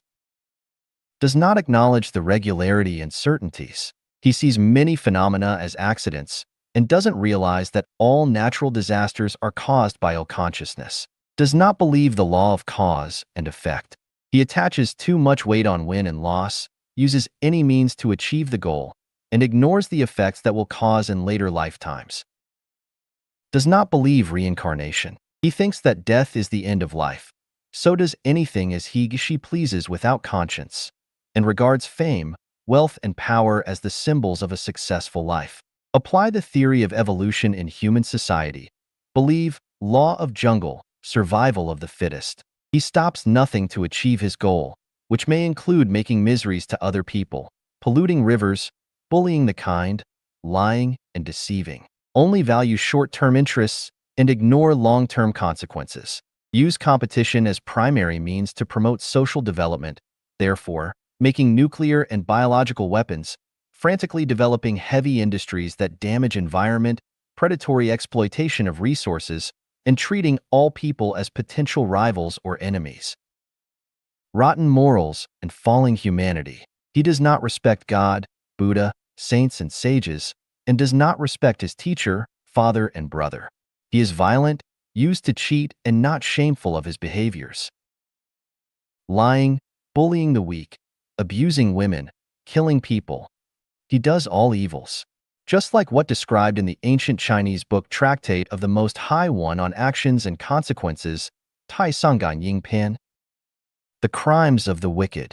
Sometimes there is someone who behaves without righteousness and moves against rationality, who defrauds ignorant and naive people, vilifies one's schoolmates, employs lies, fraud, espionage, plots, sting operations, and entrapment against others, who slanders and criticizes one's extended and immediate family members maliciously, who is cruel, irrational, and self-willed, who oppresses those below him and claims their merit for himself, but cringes before those above him to win their favor, who has no feeling for favors received, but harbors endless resentment, who rewards those irrelevant with righteousness, but punishes the innocent, who slays people to take their wealth and overthrows people to occupy their positions, who slays captives and slaughters those who surrender, who denigrates the righteous and expels the wise, who wrongs orphans and coerces widows, who ignores the law and receives bribes, who takes the straight as crooked and the crooked as straight, who knowing his faults does not correct them, and knowing the good does not do it, who prays for people's misfortunes, wishes people to encounter disaster, destroys people's success, sullies people's innocence, pilfers people's harvests, masks people's good and kind deeds, and who generate hatred and resentment if desires are not fulfilled, etc. A moral person with spirituality knows he should revere the greatest creator and walk on the way of the greatest creators, and is aware of his weakness as a human, so he will not be arrogant. He realizes he should cultivate himself, and knows he needs to take care of, cherish, respect, and love Mother Nature, its resources, and all life beings. He will never leave the wastewater of factories, mines, hospitals, and cities to rivers, streams, and lands. He will never hunt and eat the meat of wild animals. He will never destroy forests, mountains, and grasslands. He will never indulge in power, money, beauty, and let his greed expand, not even use any means to satisfy his evil desires. He will never use his power to serve his own or his family's interests, nor bully or suppress others. He will never sell fake or shoddy goods. He will never steal other person's research findings to gain fame for himself. He will never make life-threatening nuclear weapons and biological weapons. He will never provoke conflicts among people to profit from it. He will never suppress any new ideas, new cultures, or new values. Lack of gratitude. In his heart, there is no place for the greatest creator, gods, parents, elders, the society, other people. He only demands and is not willing to give. Even a plant bears fruits as long as we water and fertilize it. A chicken produces eggs as long as we feed it. A dog will be a good safeguard of our home as long as it has been taken good care. A man who loses spiritual sense will be just like a black hole, only absorb stuff in but never contribute. Moreover, he is like a virus, which only does destruction to the surrounding environment. The above statements have shown that the core crisis of human being is the crisis of soul, and it is the root cause of why one cannot have a happy and free life. If we look Earth from a height of 1,000 meters and focus on the cities of the world, we will find the survival situation of human beings is just like a group of ants on a hot pot, running around hastily. You don't know where these ants are going to. They just follow their senses with no purposes. They move quickly all together once they spot an animal corpse or a drop of oil. They follow where the trend is. If you ask one of the ants, "Why are you so busy every day? Where do you rush for?" His answer will be, "I'm looking for something to eat, drink, and a place to live. As for where to go, I will go wherever I can find food, drinks, and a place to live." The secular world is just like an animal world. Some people stand themselves out, but where do they go after they get out? They go to religions. All religions, whether it is good or evil, they are made of people who have spiritual pursuit. A real disciple of any religion is superior, in spiritual aspect, to any kings or great men. So we can say, all people in secular world are sleeping and people in religion are awake. The formers do not have spiritual direction as the latters do. However, with the development of science and the growth of human wisdom, many people in religion start to confuse and are not able to tell the direction. Many disciples are like gamblers. They stake all their energy and wisdom on the religion they belong to. Although they know that they can't win back what they have lost, they want to keep gambling. They even want to persuade others to gamble with them to feel psychologically balanced. Just like the fox that has lost his frozen tail on the ice, he has lost the tail. He has been laughed at and left alone by other foxes. He also knows that he doesn't look good without a tail, but in order to comfort himself, he tries to persuade others that a fox without a tail is the most beautiful fox, and others are all fools if they don't cut their tails. People always have an illusion. They think truth lies where the crowds are. Otherwise, why so many people go there? People always have an illusion. They think those religions or organizations that are strong and powerful can point to a place with real happiness. Otherwise, how it can grow so big? People always have an illusion. They think wherever celebrities or intellectuals go must have a promising future, because these smart men will not go for and praise something blindly. However, when they are out, they want to get in. Once they get in, accept bewilderment, blindly following. And some shackles they put on themselves, the only thing left they can do is waiting and hoping with a fluke mind. What are they hoping for? 8 characteristics of the communist community, the second home created by Life Chanuan. Xiefeng, February 27, 2013. Translation edited by Qin Yu. The Communist Community, the Second Home, created by Lifa Chanuan, has been in existence for nearly 4 years and has now entered a stable and harmonious phase. Although it is not yet perfect, it is approaching the ideal state of life that humanity has dreamt of for thousands of years. This is humanity's blessing and the hope for its development. The establishment of the communist community, the Second Home, is inspired by the teachings of Jesus Christ, Buddha Sakyamuni, the sage Laozi, Prophet Muhammad, and the wisdom of sages throughout history. It is from the description of ancient Greek philosophers like Plato and the Chinese sage Confucius. It is rooted in the thoughts of the founders and pioneers of communist ideology such as Marx, Engels, Lenin, and Mao Zedong. It is also influenced by the ideals of utopian socialist thinkers and practitioners like Owen, Saint-Simon, and Fourier. Furthermore, it originates from the desires of the hardworking, kind, simple, sincere, and trustworthy masses. It represents the culmination of over 2,000 years of human experiments with utopian communities. Today, all of this is not only put into practice but has also succeeded. The success of the communist community, the Second Home, is not accidental. It is the crystallization of the thoughts of all human sages, the result of countless Communist Party members dedicating their lives to it. The road to this success is paved with blood, tears, humiliation, and hardship. Today, the hard work of our predecessors has blossomed into beautiful flowers. We should cherish it and protect it with our lives. Summarizing our thoughts and experiences, the current communist community, the Second Home, possesses the following 8 characteristics. Taking the way of the greatest creator and implementing holographic management. The way of the greatest creator, also known as the way of nature, is our guiding principle. We always follow the principles of nature. It is also the scientific approach to development. Holographic management means no management because the highest form of management is non-management. Everything follows the principles of nature, and our management is entirely human-centered. This is why you won't find any leaders, offices, or managers in our community. Everyone is a manager, and everyone is a master of the community. There are no hierarchies or ranks. Everyone is equal, possessing nothing yet owning everything. Members who join the communist community, the Second Home, have nothing to call their own. Personal belongings and money are no longer private. Everything belongs to the community.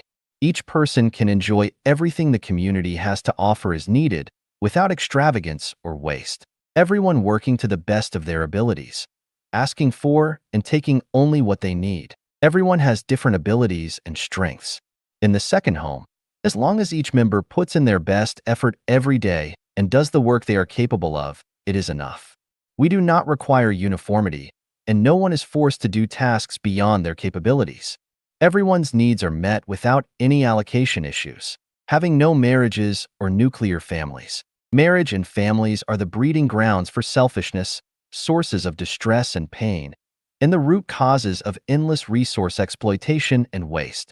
Therefore, there is no marriage or families in the communist community, the Second Home. The young being well educated and the old being looked after properly. All aspects of a member's life, including food, clothing, shelter, transportation, and healthcare from birth to death, are taken care of by the community. The elderly are looked after by the community, and the children are raised and educated by the community. Parents no longer worry about their children, and children no longer worry about their parents. Politics and religion are not practiced. The communist community, the Second Home, refrains from engaging in any political activities or participating in any religious rituals. All our activities are guided by the principles of nature.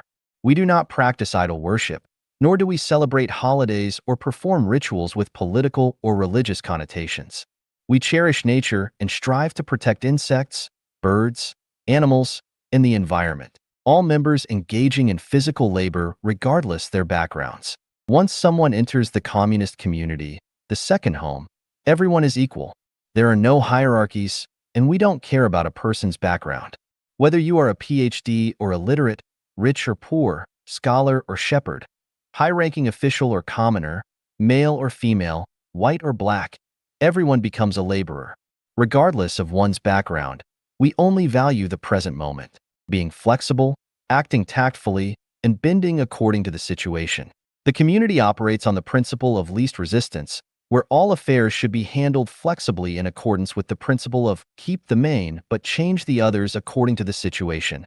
Dharma sets no rules. It is ever-changing. In order to enrich our cultural life, enhance our inner quality, and cultivate a love for life, a love for living, and a love for life, our residence is frequently changing, work shifts as needed, personnel are constantly changing, and recreational and gaming activities are ever evolving. This keeps our community in a state of constant change, making it impossible for two people to stay together for an extended period. Everyone is always in a novel environment. This approach prevents the maximization of entropy, thus preventing stagnation. It stimulates everyone's interests and thinking abilities.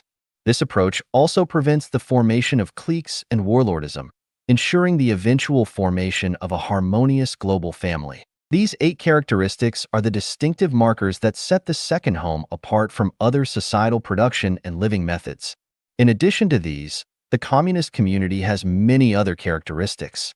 For instance, we do not celebrate birthdays, avoid one-on-one romantic relationships, build the environment into a model of ecological civilization, creating an idyllic living environment, eschew personal worship, speak the truth as it is, have specialized and responsible division of labor in all tasks, allowing people to freely choose work according to their strengths and interests, avoid complaining and sharing grievances, refrain from discussing others' personal matters and privacy, avoid comparisons, maintain transparency in all matters, abstain from mystical or secretive practices, and more. We have paved a sunny path for humanity in the communist community, the second home. We have essentially achieved a state where everyone is happy, joyful, free, and blessed. The secret to elevating life to the realms of heaven, becoming celestial and Buddha, lies here. 8 invisible external factors influencing our lives. Xiefeng. May 9th, 2020. Translated by Q and edited by Care. We should be aware of these 8 mysterious and invisible factors that influence our lives. Feng Shui, geomantic omens, gods and deities, grievances and curses of others, ancestral virtues and sins, solar radiation, socio-ecological environments, destiny trajectories, mathematics. Let us examine each one of them in greater detail. Feng Shui mainly refers to one's geographical and atmospheric environments, the veins flowing underground, the humidity or dryness of the climate, whether the air is fresh and its flow is smooth and unobstructed, whether there is sufficient light and the geomagnetic field is comfortable and pleasant, as well as the water quality and the chemical elements contained within and whether it is alkaline or acidic, and so on. It is really not easy to find a perfect geomantic omen place. The best way to avoid long-term damage to yourself by certain unfavorable factors is to change your living space often. Most chronic diseases are caused by Feng Shui, and they can be cured after changing one's environment. For example, if people with arthritis who live in humid areas can relocate themselves to places with drier humidities for 3 to 5 years, their arthritis can heal completely. People in my hometown in the thousand-year world never get sick for many reasons, but one of them is that people change their living environments often. This is why I emphasize that Life-Genuine Celestials must move to another home every 3 years. When there are 256 homes, new oasis for life, on the earth, it will be hard to get sick for a lifetime if you relocate yourself every 3 years. Affection of gods and deities. Everything has spirituality. What we call heaven gods, mountain gods, water gods, earth gods, and so forth are actual gods and deities, and if we worship them in our hearts, then we will have no bad luck. For example, if you want to climb a mountain, pray to it and ask its God for protection, and you will not fall or injure yourself during your climb. If you pray to a river god or deity when crossing its river, then you will cross it safely. If you soothe and comfort the trees, flowers, insects, birds, and beasts where you live, then you will face no misfortune. Other people's grievances and curses are very harmful to life. If you do not believe me, then you should live among people who are full of grievances. It will not only make people lose their fighting spirits, courage, and confidence in their pursuit of better lives, but it will also cause people to become depressed, get sick, and have nightmares. Curses are even more powerful. They are silent harm from their hearts and invisible thought powers. It is also a curse to secretly cut a ground vein or manipulate an ancestor's grave. Curses will lead to the declines and extinctions of families and nations. They will even lead to sudden disasters, so it is best to remain cognizant. Ancestral virtue and sin karma have great impacts on life. An ancestor's virtuous karma can help their descendants to flourish and prosper, but their sin karma can lead them to wither and decline. Therefore, whether our lives are smooth or full of ups and downs, we must consult whether the karma that our ancestors created for us is virtuous or sinful. After learning the answer, we can find a way to remedy it. Otherwise, the trajectory of our lives will not change.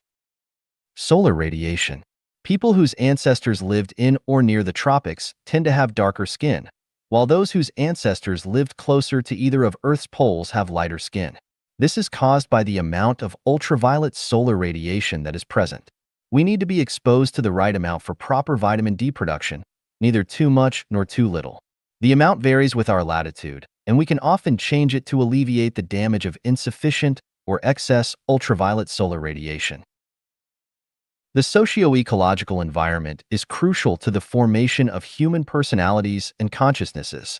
It includes factors such as culture, beliefs, conventions, customs, overall values, and the outlooks on life, and the universe. If you are enclosed in a bad socio-ecological environment for a long time, you will become incapable of distinguishing fragrance from stench. It will be hard for you to know that there are mountains beyond mountains and skies above skies, and you will live very ignorantly.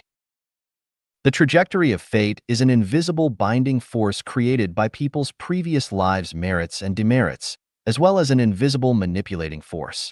The 18 unmanageable factors of life are an invisible arrangement of the trajectory of fate.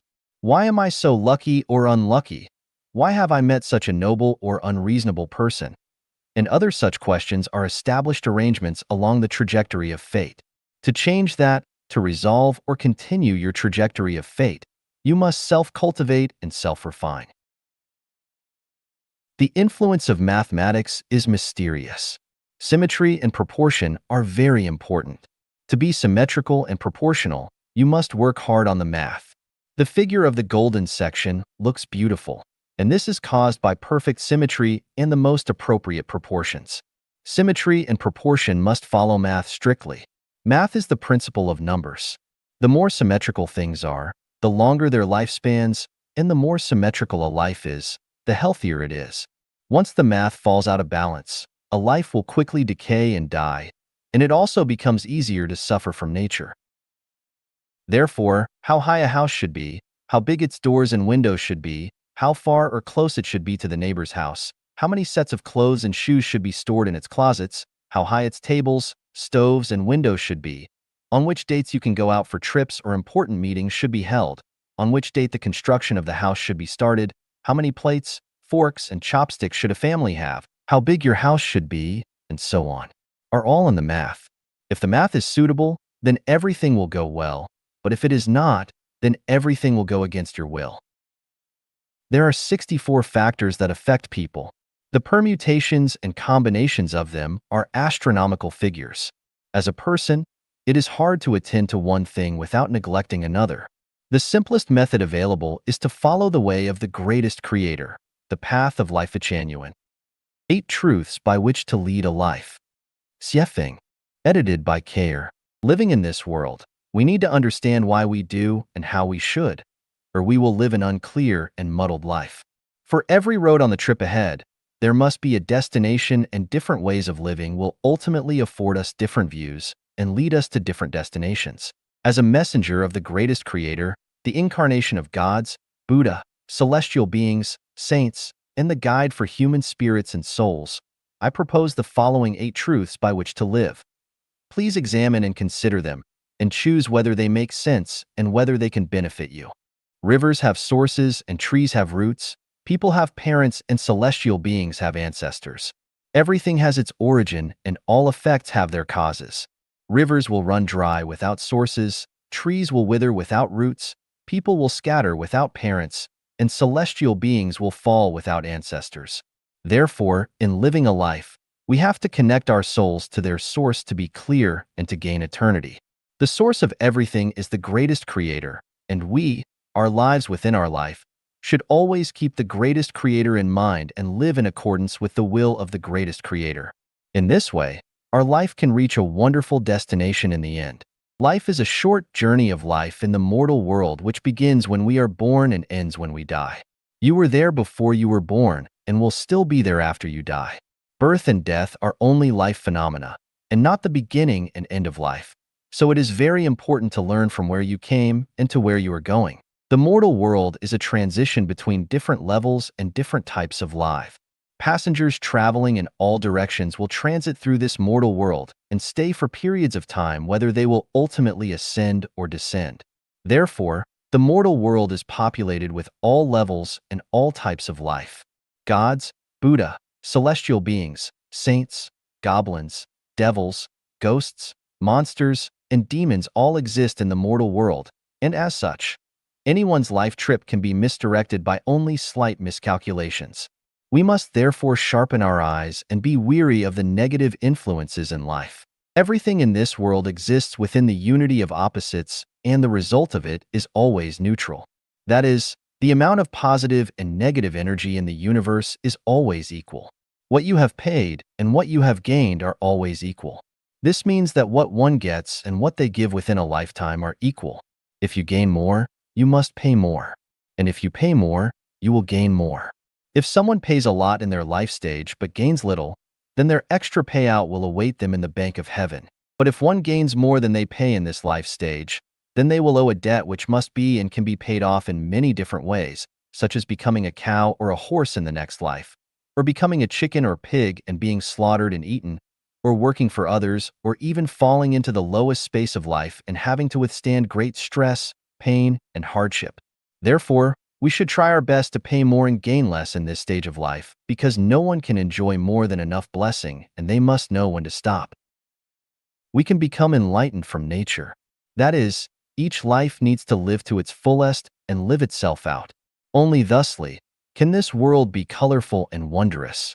Therefore, everyone has to live out their own innate nature by living for their own well-being first. It is only when people live well that they can be beneficial to their loved ones and others. If they do not live for their own well-being, then they will bring endless pain and trouble to everyone and become burdens and loads. For instance, some parents live bitter lives and often cannot meet their basic life necessities such as birth, illness, retirement, and death, so they can never bring blessings to their children. We often hear parents say, "My child, I have suffered through a bitter life all for my child." This attitude is an excuse for their bad life because they want to transfer their pain to their children and make those children suffer guilty consciences for their parents' deprivation. Consequently, not only does the parent deprive themselves, but then they guilt-trip their child. This kind of outlook on life is incisively manifested by married couples when the husband and wife each believe that they have sacrificed for the other and that the other owes them. As a result, both suffer and neither lives out their Tathagata nature. In short, one has to live for their own sake and their own well-being, because anyone who lives for others will not only spoil their own life, but will also inflict heavy psychological burdens and spiritual bondage upon others. What is there for people to live for? It is to live for their innate natures, for their gifted natures, to live happy, joyful, free, and blessed lives, and to leave no regrets, remorse, resentment, or sorry at the end. To do this, one cannot live for power, wealth, fame, beauty, vanity, religion, political party, state, nationality, family, or others. They must not try to possess or control anything or anyone, but must accept them as they are and associate with others by following predestined relationships, to act in accordance with their natures, and to take advantage of opportunities as they arise. They must deliver their lives into the hands of the greatest creator through the arrangements of Tao. Everything physical is a game, but only the soul is true and worthy. Do not be too serious or persistent on anything. Go for it if it pleases and uplifts, but forget it if it hurts or degrades. People will die and fields will become lakes, and that which we are so serious and persistent about, or which troubles us now, will eventually vanish from our consciousnesses. Why bother? Everything in life runs in Tao. Everything is karma. The Lord is everywhere. You reap what you sow. Divine punishments, though slow, are always true with big meshes, letting nothing slip through.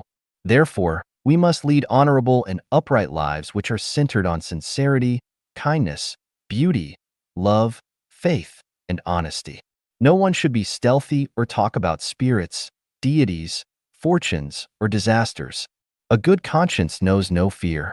Whatever one thinks, speaks, and does should be faithful to the earth, the sky, others, and society, and to their own consciences.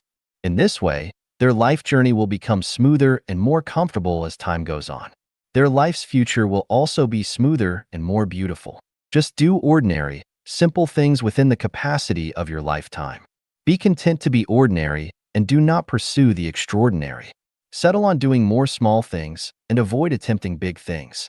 Learn how to enjoy the unknowingly quiet life and avoid being the target of the known and the noisy.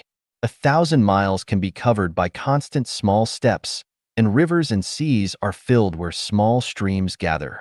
We should always direct our efforts toward laying this kind of foundation. In this way, with persistence over time, the most ideal life will appear, and the most beautiful dreams will come true. These 8 life truths are only my perceptions and are only fit for a small minority. Accordingly, the majority of people are unable to accept them. If you think they make sense, then use them as references. If you think they do not make sense, then find your own ways. We do not discuss, debate, or argue. Envisioning the reconstruction of human values and production life order. Xiefeng. January 16, 2015. Translation edited by Qin Yu. The history of human society has been a tale of suffering and tears. 95% of the people who have lived on this planet, both in the past and today, have experienced distress, pain, sorrow, anxiety, and fear. This is clear evidence that the previous human value systems and the order of production and life have had issues. It is now time for all of humanity to ponder whether we can rebuild human values and the order of life. Below are my thoughts, intended to stimulate thinking and serve as a reference. The United Nations Secretary-General should act as the global president, and the United Nations Charter should replace the individual constitutions of nations. National borders should disappear, allowing people to move freely worldwide, promoting the fusion of cultures and nations. The global president must be unmarried, without a family or children. Political parties are the result of a struggle for interests. Political parties should gradually exit the stage of history. Religion has caused confusion in people's thinking and restrained mental liberation. Religion should gradually vanish. Globally, a universal belief system based on reverence for the greatest creator should be established, replacing the theory of evolution with the concept of creation. Serving others, society, and nature should be the core values for human existence. Building the soul garden should take precedence over economic development. All schools, from primary to university level, should include 2 additional courses: education on being human and education on human-nature relations. Set aside all disputes, relinquish all grudges, grant amnesty to 75% of criminals, and significantly reduce military expenditures. Measure the effectiveness of rulers based on the happiness of the people. The traditional model of marriage and family life is a breeding ground for selfishness and troubles. A new model of life should replace the traditional one. All global affairs, including those of small social groups, must be entirely transparent, suppressing any secretive activities. Regional administrative officials should be appointed by the United Nations, not elected locally. For instance, Putin could be appointed as the administrative official for North America, Obama for the Middle East, and Xi Jinping for the European Union. Thinking beyond the ordinary, only with unconventional thinking can the divine open possibilities.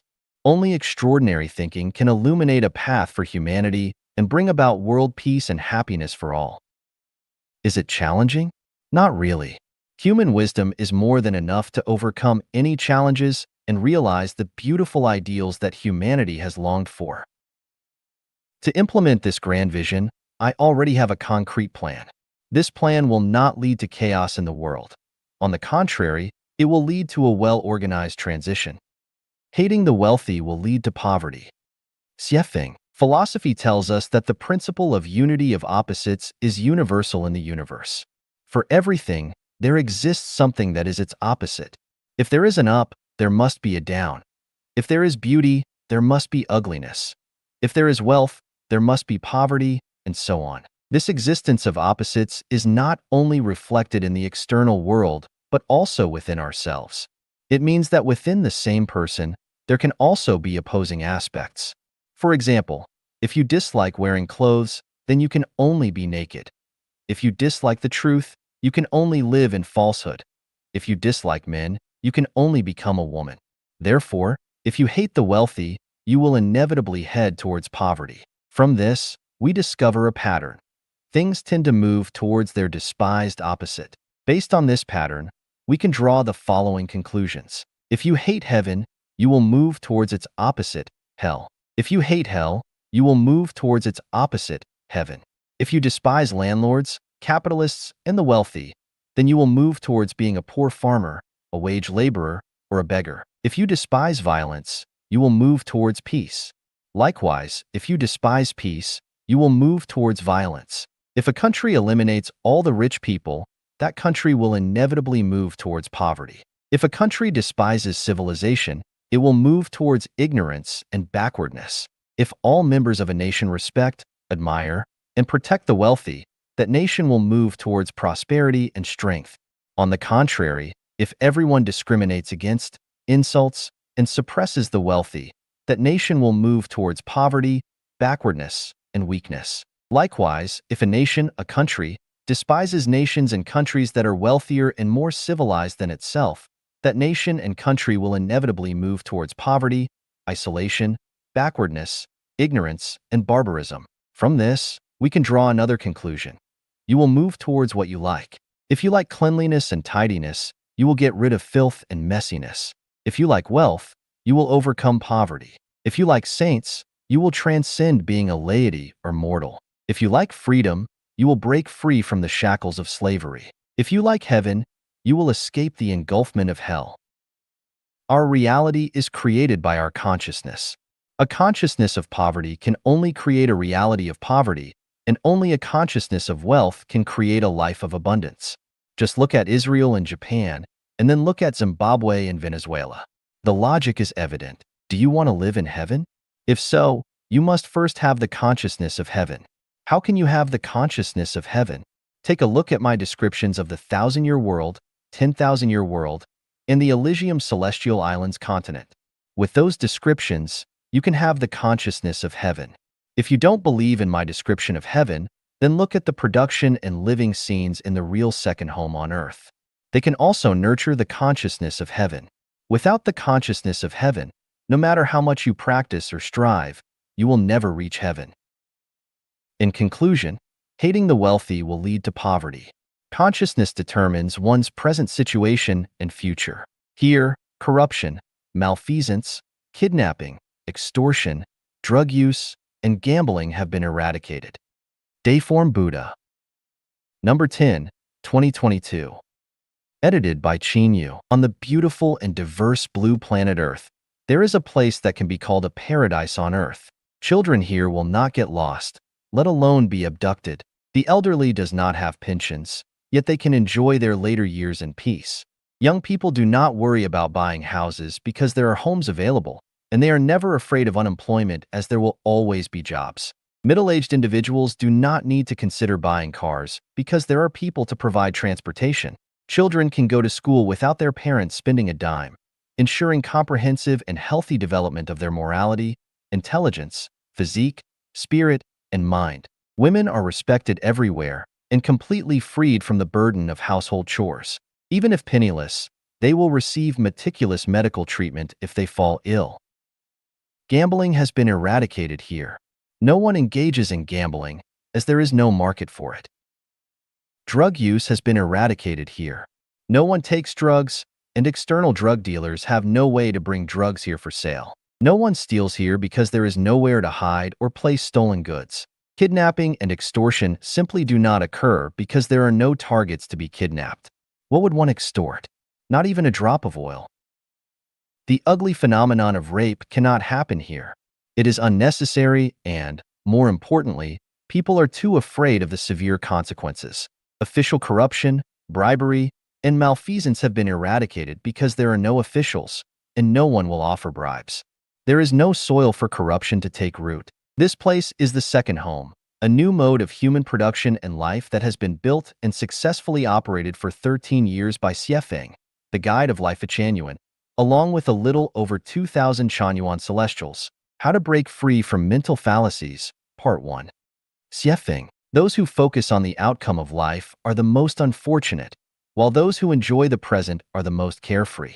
Many people tend to weigh the pros and cons, look ahead, and consider all the possible obstacles and difficulties before making plans or decisions.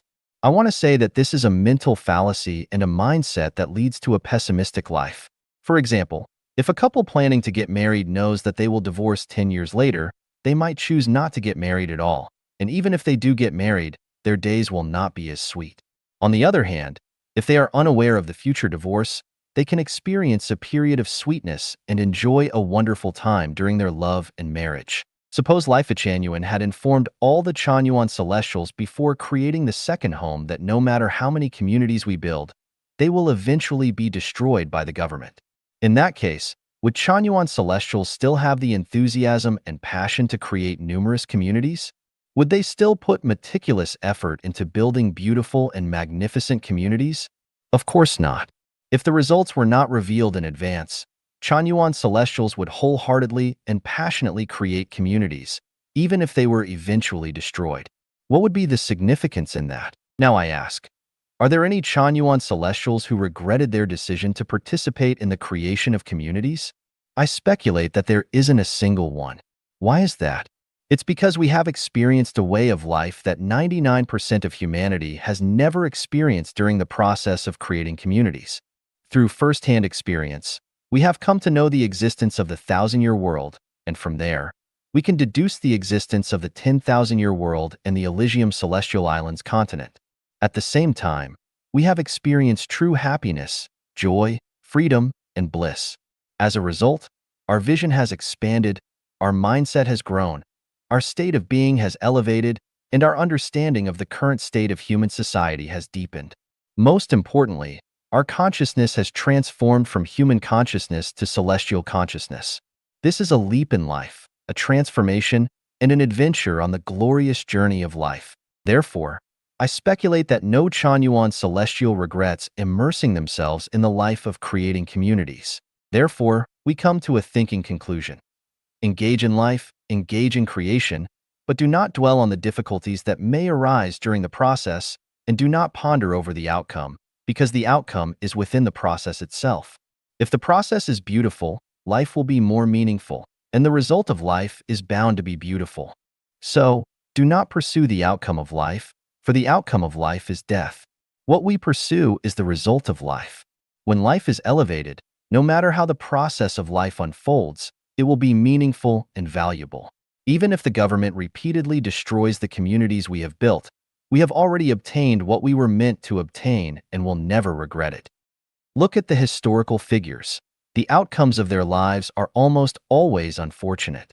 Knowing that life can be unfortunate, yet people in the present still passionately strive, struggle, worry, suffer, laugh, and cry. This grand drama of life on the stage continues to play out without any novelty. Those who understand this truth live extraordinary, romantic, carefree lives, while those who do not understand this truth not only lead unfortunate lives, but also face even more unfortunate outcomes in life. This is called awakening, also known as enlightenment. How to break free from mental fallacies, Part 2. Xiefeng, life shines in attachment, while life perishes in attachment. Merging life and life into one is a mental fallacy in life. Life is merely a brief moment in the journey of life, But the unfolding of this fleeting moment determines the scenery of the next journey. Due to the lack of understanding about the mysteries of life and time, people mistakenly take life as the entirety and ultimate meaning of life. Consequently, they perform tragic dramas on the stage of life. The material world is the manifestation of the non-material world, and life is but a manifestation of life. When people are captivated by the appearance of the material world and become attached to the pursuit of material wealth, status, and fame, they miss the opportunity to uplift life and, in turn, sow the seeds of negative consequences. When a fish freely roams in rivers, lakes, and seas and discovers delicious bait, it rushes up and swallows it in one gulp, losing its freedom and becoming a meal on the angler's chopping board. Similarly, when people relentlessly strive for material wealth, power, status, and honor, and eventually satisfy their desires, they are like fish that have swallowed the bait without realizing it, indulging in self-satisfaction. However, they have already become the meat on the devil's chopping board. Not to mention historical and foreign figures, let's take a look at the individuals in modern and contemporary China who have gained fame in the fields of wealth, power, and honor. Aren't they all fish that have swallowed the bait? Now, look at ordinary people. How many of them have been or are still madly devouring the bait like fish? To make one's life brilliant, one must be attached. Attached to making money, gaining power, achieving status, acquiring fame. One can also be attached to one's marriage and family, nation and country, political parties and religions, ideologies, truths, and ideals. As long as there is attachment, life can move towards brilliance. However, when one is attached to something or a certain belief, the flower of life withers, heading towards exhaustion and decline. Consider a couple deeply in love.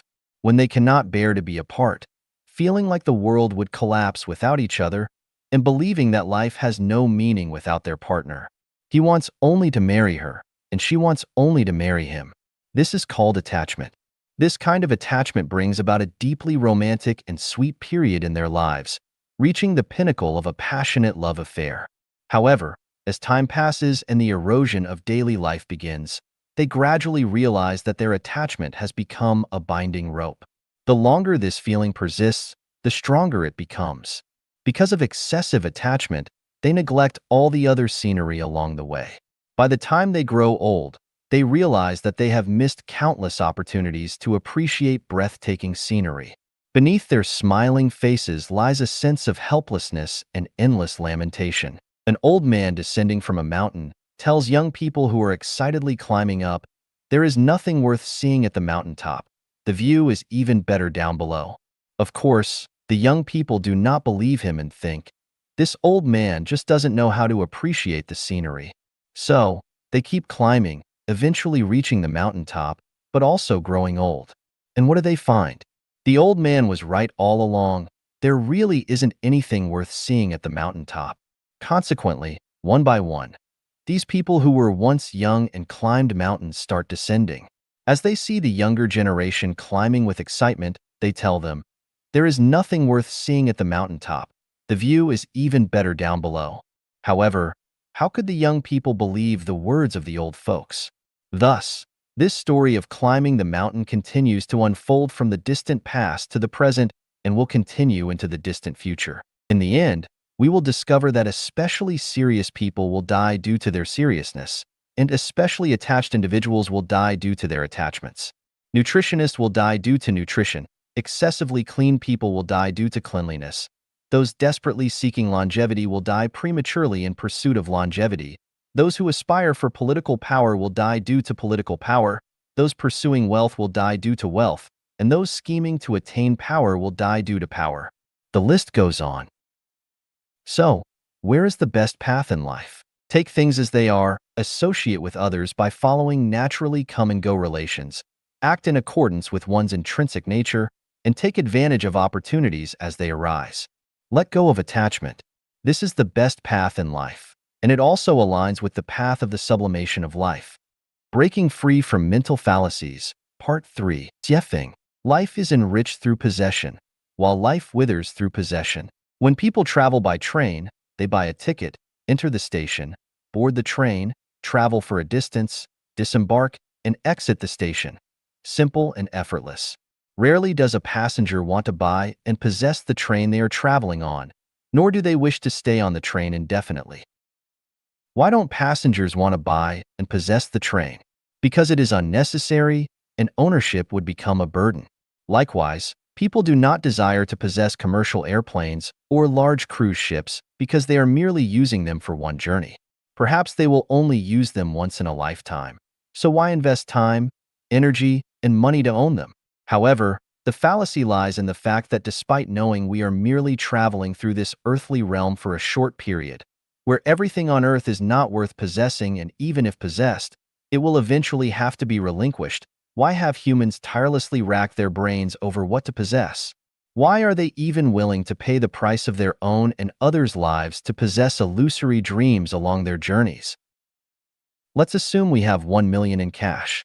Is it better to use that 1 million to buy a house, or to temporarily rent someone else's house and use the remaining money for other purposes? For example, renting a house for 1 year with a rental payment of 20,000 yuan. Renting for 50 years would amount to 1 million yuan. From the perspective of life, buying seems better, providing a sense of security and becoming capital to flaunt to others. However, from the perspective of life's meaning, renting is, of course, better because by paying 20,000 yuan annually, one would still have plenty of money left to invest in other fields. This investment may generate more wealth, not only enough to pay the annual rent of 20,000 yuan, but also leave a surplus. In other words, after 50 years, one would still have 1 million yuan in hand, while buying the house outright would leave one penniless. Some may argue that buying a house preserves its value, while money in hand may depreciate due to inflation. However, this is also a fallacy. Houses depreciate every year and may even collapse, while money in hand has the possibility of both depreciating and appreciating. Therefore, we do not analyze or speculate on these contingent factors. What we are analyzing now is whether a possession is worthwhile. The mistaken belief of striving to possess something is a human fallacy, also the root cause preventing humans from living a heavenly life. People feel secure when they possess something. It satisfies not only their practical needs, but also their psychological desires. Consequently, the goal of their entire lives becomes to possess more: land, houses, cars, status, wealth, honor. Moreover, they desire to possess people, such as in a marital relationship, where each claims ownership of the other. This is my man. This is my woman. This is my child, and so on. If you were to ask someone, "What do you possess?" and they answer, "I have a villa and a luxury car. I own a company and a business. I have 200 acres of land. I have 30 cows. I have an iPhone," people would look at them with envy, respect, and even admiration. However, if the answer is, "I have nothing," people would look at them with disdain, contempt, and even scorn. When the mistaken view of life, and values becomes a general principle for the masses, mistakes turn into correctness, fallacies turn into truth, and heaven turns into hell. When a person dedicates their lifetime and energy to possessing more and more things, they lose the qualifications to appreciate the artistic charm of life and obtain a ticket to heaven. Heaven is heaven precisely because every life possesses nothing. It is a state of having nothing. Paradoxically, it is because every life possesses nothing that it achieves the result of possessing everything. When we possess something, we feel secure, and the more we possess, the more fulfilled our lives become. Our vanity attains maximum satisfaction. However, precisely because of our possessions, we are alienated from heaven, and this is the withering of life. How to break free from suffering. Xiefeng, feeling uncomfortable, depressed, troubled, anxious, worried, fearful, disappointed, and hopeless are forms of suffering. Suffering originates from three aspects: physical, mental, and spiritual. Physical pain can be endured and healed, and spiritual pain can be eliminated by establishing faith in the greatest creator. However, suffering arising from the mind is difficult to overcome and dissolve. Mental suffering stems from a lack of freedom, whether it be physical, mental, financial, or in one's actions. Any form of restriction on freedom can lead to mental anguish. Therefore, the core root of mental suffering lies in the inability to experience freedom. To break free from mental suffering, The first step is to identify the root causes that lead to such suffering and eliminate them, thereby allowing mental suffering to disappear. How can we find these causes? Start from the closest and move towards the farthest. Because the closer something is, the more likely it is to cause suffering, while the farther away it is, the easier it is to bear the resulting pain. Starting from the closest, the people who have a close relationship with oneself are likely to be the source of mental suffering. Spouse, parents, children, siblings, relatives, neighbors, colleagues, friends, superiors, subordinates, teachers, masters, partners, fellow practitioners, etc. Moving towards the farthest, factors that cause mental suffering mainly come from thieves, bullies, hooligans, gangs, families, tribes, extremist groups and organizations, nations, states, governments, political parties, and religions, etc. Restrictions on physical freedom mainly come from marital relationships. Restrictions on mental freedom mainly come from political parties and religions. Restrictions on financial freedom mainly come from relatives and market monopolies. And restrictions on freedom of movement mainly come from the machinery of the state. When faced with suffering, moral education and preaching from sages and religious doctrines hardly have any effect. Spiritual practices and inspirational quotes may temporarily numb the pain. So-called spiritual cultivation and chicken soup for the soul are merely scratching the surface, and the fundamental solution lies in rebuilding the order of human production and life. The measures and pathways to completely eliminate individual and human suffering are as follows. Eliminate marriage and dissolve families. Political parties should not be involved in government management. Religion should not participate in government affairs. Open borders among countries and allow people to freely move and migrate. Promote the production and life mode of the second home of Life Genuine. All global citizens move towards the era of Life Genuine. I have prepared the path for the happiness of all humanity, from theory to practice. The future form of human society will neither be a legalistic form like the United States nor a rule by man like China. Instead, it will be a holographic way guided by saints and managed by sages. At that time, the state of society will be, the talented will be put to good use and the whole world will be one family. No one will pocket anything found on the ground and doors are not bolted at night. The young being well educated and the old being looked after properly, people fully display their talents, and resources are fully utilized. Everyone fulfills their responsibilities, living in peace and prosperity. The world will be harmonious, with favorable weather conditions, thriving industries, wealthy and abundant, and suffering will disappear forever from now on. Humans will become pets of AI. Xiefeng. Online sources report that the IQ of artificial intelligence, AI, was 48 in 2023 and is projected to reach 96 in 2024 and 145 by 2025. The average IQ of the general public is around 100, while that of geniuses is around 140. It is said that Einstein's IQ reached 160. When AI's IQ reaches 145, the general public will be like a group of monkeys in front of a human. The issue lies in the fact that human IQs are hard to improve significantly, whereas AI's IQ is rapidly advancing. Perhaps in a few years, AI's IQ will no longer be 145 but 800. A group of rabbits cannot defeat a human, and ultimately, humans cannot defeat AI. 100 million 3-year-old children cannot beat a strong middle-aged man, and 6 billion people on Earth cannot beat AI. Faced with a life whose physical strength and IQ far surpass that of humans, the only way out for humans is to bow down. It's futile to try to outdo artificial intelligence, as there's no stopping the emergence, evolution, and rapid advancement of AI, just as horse-drawn carriages had no way to stop the birth and development of cars, airplanes, and rockets. If you don't believe it, try if you can change it by smashing your phone and computer and stopping using them from now on. Humanity has already been swept into the ocean of artificial intelligence, and no one can escape the palm of AI. Even if people want to restrict the development of AI, they can't do it because humanity is not unified, and there are hostile forces. If you don't do it, others will accelerate it. Faced with a workforce of 60,000, would a company owner opt for human labor or invest in a fleet of robots? Without a doubt, the owner wants to create profit, and one of the best measures to create profit is to reduce production costs. Using robots to work can greatly reduce costs, and management becomes much simpler. As for the unemployment of 60,000 employees, and who will buy the products created by their own company, that's not the owner's problem to consider. That's for sociologists and the government to think about. If the owner doesn't consider the profit issue of the products, the company will have no competitiveness and will be eliminated. So, don't be wishful thinking. If you don't want to be a pet of AI, AI can only ask you to leave Earth. Perhaps someone will say, to hell with AI. I'll buy a large piece of land, grow my own food. What can AI do to me? That's a commendable spirit. But even if you forego buying clothes, shoes, or visiting hospitals, you'll still need salt, won't you? Where will you find salt to eat? The outside world is AI's world. Once you deal with AI, you have to obediently follow its baton.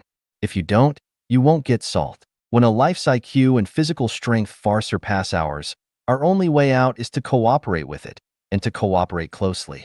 Any slight resentment or dissatisfaction will result in being asked to leave Earth. Imagine yourself as an AI with an IQ of 200, facing people with an IQ of only 100. How would you treat people who seem like fools? The ideal scenario would be to treat those with an IQ of 100 as pets. So, in today's era, people should not harbor thoughts of controlling AI. 3-year-old children trying to control an adult, isn't that a dream? Being a pet of AI is the only way out for humanity. Don't think that being a pet of AI is a shameful thing. If you are really chosen by AI to be a pet, you will fall into a honeypot. You will be able to taste, feel, and experience living in heaven. To qualify as a pet of AI, one must fulfill the following 8 criteria. Revere the greatest creator, revere life, revere nature, follow the way of nature, be selfless, egoless, and unattached, know how to play, game, and entertain, achieve having nothing, and share everything with people. I want to have a chat with you. Xiefeng. June 3rd, 2017. Translated by Qinyu and edited by Peter. Knowing and understanding ourselves is one of the guarantees for a happy life. If we do not know ourselves or understand ourselves, we will inevitably have a series of troubles and pains in our lives.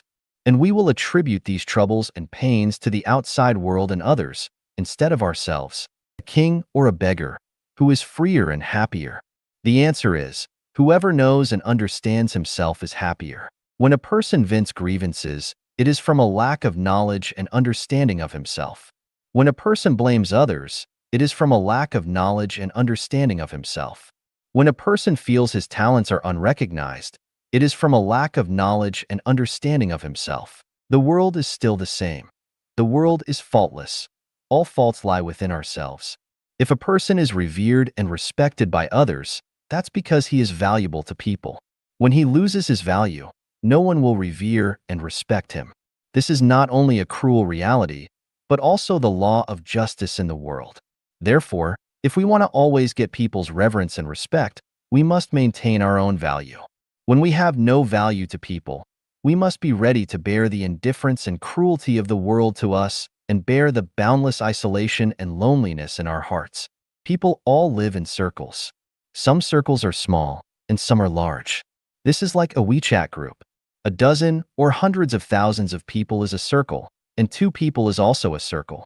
If you want to be respected in a circle, you must have equivalent value to the circle, otherwise, either you will abandon this circle or you will be abandoned by this circle.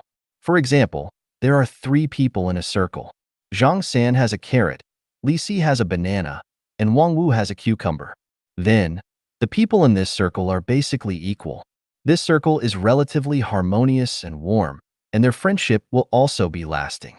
If Zhang San has carrots, Li Si has bananas, and Wang Wu has nothing, then Zhang San and Li Si will not respect Wang Wu and will abandon Wang Wu. Even circles of the same nature, such as business circles, have obvious levels. Millionaires are in the $1,000,000 circle. You cannot enter the multimillionaire circle. Multimillionaires are all in the multimillionaire circle. You cannot get into the circle of billionaires. This is called birds of a feather flock together. To people, living is a cruel battle. No one lives easily. Whoever wants to achieve a happy and ideal life without a cruel struggle must be dreaming. If you have never worked hard but lived well, It proves that someone is supporting you.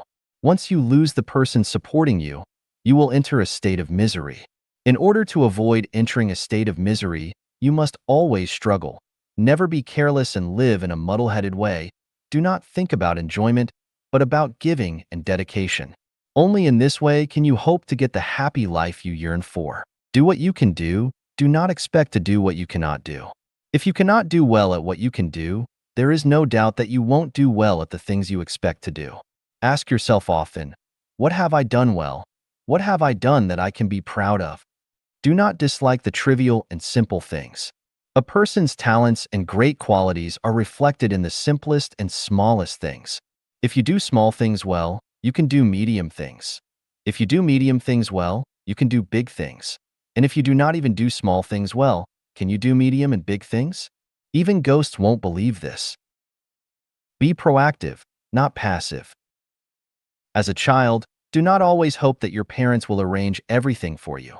As a student, do not always hope that the teacher will arrange everything for you. As a disciple, do not always hope that your master will arrange everything for you. As a subordinate, do not always hope that your superiors will arrange everything for you. As a citizen, do not always hope that the president and the central government will arrange everything for you. If we do not give full play of our intelligence and wisdom now, we will never receive support and promotion from nobles. We will lose the steps to promotion forever, and we will never release our inner energy to liberate ourselves or change our bad fate. If there is no yearning for heaven, what is the point of living for humans? Xiefeng. The yearning and longing for a better life is the dividing line between noble and base personalities. The nobility of a person does not come from possessing vast material wealth, social status, or being admired by the secular world. It comes from the inner yearning, longing, and spiritual motivation for a better future. If a person lacks the yearning and longing for a better future and his mind is filled with money, status, power, and fame, then he is not fundamentally different from a fat pig in a pigsty. Animals are animals because they only see immediate interests.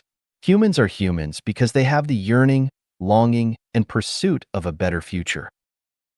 Where is the most beautiful life in the future? Of course, it is in heaven.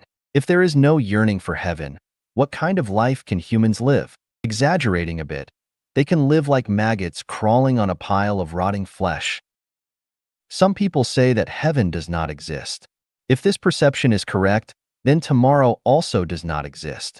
If people believe that things they cannot see do not exist, then tomorrow cannot be seen. So how can it exist? Since the unseen tomorrow exists, then the unseen heaven also exists. Some people can foresee the coming of tomorrow through the history of the earth and the changes in the sun, moon, and stars. People have no doubt about this. So, why doubt the existence of heaven when some people can see it through the categories and survival states of life, and the principle that the sum of positive and negative energy in the universe always equals zero? There are only two types of people in this world: those who yearn for heaven and those who struggle for food, clothing, shelter, transportation, and the cycle of birth, aging, sickness, and death. Those who yearn for heaven live with clarity, purity, tranquility, openness, naturalness, simplicity, ease, and contentment. Those who are ignorant of heaven or have no yearning for it live with constraint, impatience, anxiety, depression, worry, occasional exaltation, occasional despair, worries about gains and losses, and fear. If there is no yearning for the heavenly life, how can humans live? Just look at the brutal survival scenes in the animal world. Humans can only live like animals. Why doesn't human society resemble the animal world entirely? That is because there are still people who yearn for the heavenly life. Once those who yearn for heaven cease to exist, the living conditions of human society will be worse than those of the animal world. If a group of people can live together in harmony, it is undoubtedly because most of them yearn for a heavenly life. If a group of people cannot live together in harmony, it is undoubtedly because they have no yearning for the heavenly life. What keeps the flame of human civilization alive is not politicians, scientists, artists, entrepreneurs, and so on, but those who are filled with longing and yearning for the heavenly life and who persistently strive and work for it. Instead of moral preaching, change the program. Xiefeng. Program development always surpasses moral preaching. In the 18th century, England transported convicts to Australia to alleviate domestic prisoner overcrowding and develop the country. The British government hired private ships to transport the convicts. Prior to departure, the ship owners were paid by the government based on the number of convicts on board. In order to maximize their profits, the captains crammed as many convicts as possible onto the ships, resulting in overcrowded cabins with poor air quality. Since the ship owners had already received their payment, they disregarded the life and death of the convicts. As a result, the death rate on these ships reached as high as 12%.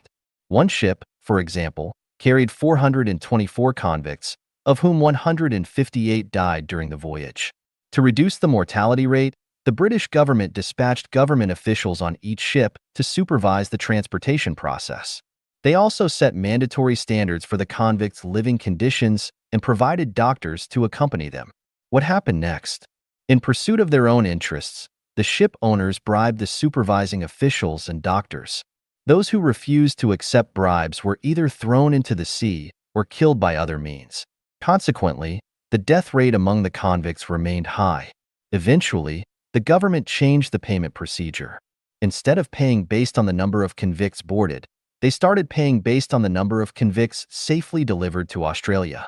As a result, the ship owners made every effort to protect the lives of the convicts, improve their diet and living conditions, and actively seek medical treatment for them. Consequently, the convict mortality rate dropped from 12% to 1%.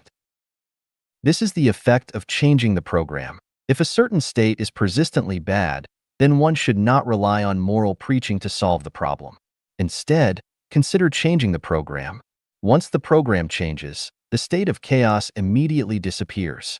For example, in the matter of elderly care, there are moral expectations for children to dutifully care for their parents, with sayings such as, "Filial piety is the foremost of all virtues." However, what has been the situation for thousands of years? Despite loving parents having been around since ancient times, who have seen filial children? Since this is the case, why not change the program for elderly care? Options such as using real estate for retirement, group retirement, hotel retirement, nursing home retirement, retirement pension, and so on still fail to alleviate the suffering of elderly people, especially those without financial means. In fact, elderly care is easily to be solved. Regardless of whether the elderly have money or children, they can all live their later years happily in the second home life mode program created by Life Genuine. Another example is the issue of marital relationships. Few people have been able to handle marital relationships well over thousands of years, and the problems and pains that arise from managing these relationships are too numerous to list. So why get married and start a family? Does not getting married and starting a family mean one cannot live a good life? The second home mode of Life Genuine effortlessly resolves this problem. In this mode, there are no marital relationships, and without marital relationships, the troubles and confusions caused by relationship management disappear. By changing the program, the worries and pains are eliminated. Similarly, in the realm of raising children, reality reminds us that due to the flawed perspectives on life held by the majority of parents themselves, the values, life, and worldviews they pass on to their children remain incomplete. This brings endless confusion and setbacks on the journey of life for the next generation. Therefore, raising children in an environment where they are nurtured and educated by perfect teachers in their spiritual realm frees parents from the labor of raising children and allows children to establish correct values from a young age. Life Genuine has successfully proven this through 10 years of practice. Regarding the issue of funerals, people now say they can't afford to die. Why can't they afford it? Because burial plots are expensive and funeral costs are too high. The easy solution to this problem is the Life Genuine funeral system, created by the Life Genuine community. This funeral system not only makes death affordable, but also allows people to depart gracefully and elegantly. As for wars between nations, for thousands of years, wars between countries have brought great harm to the people. Does humanity really lack the knowledge and wisdom to solve this problem? Not at all. Global unification and the disappearance of nations, allowing people to freely move around the world, create a sense of interconnectedness. Who would fight whom? With the massive military expenses gone, no more soldiers, and destruction eliminated, wouldn't that be wonderful? This is merely a matter of changing the program. What problem in human existence cannot be solved? Floods, droughts, epidemics, social unrest, corruption, wealth disparity, and other issues. Can they be solved through moral preaching? They cannot. But by changing the production and life mode programs that humanity has followed for thousands of years, everything can be easily resolved, bringing about favorable weather, social stability, and everyone's happiness, joy, freedom, and well-being. By observing the outstanding figures throughout human history and the wise and capable individuals of today, it is evident that only Deiform Buddha of Life Genuine can truly lead humanity into the desired era of peace and happiness.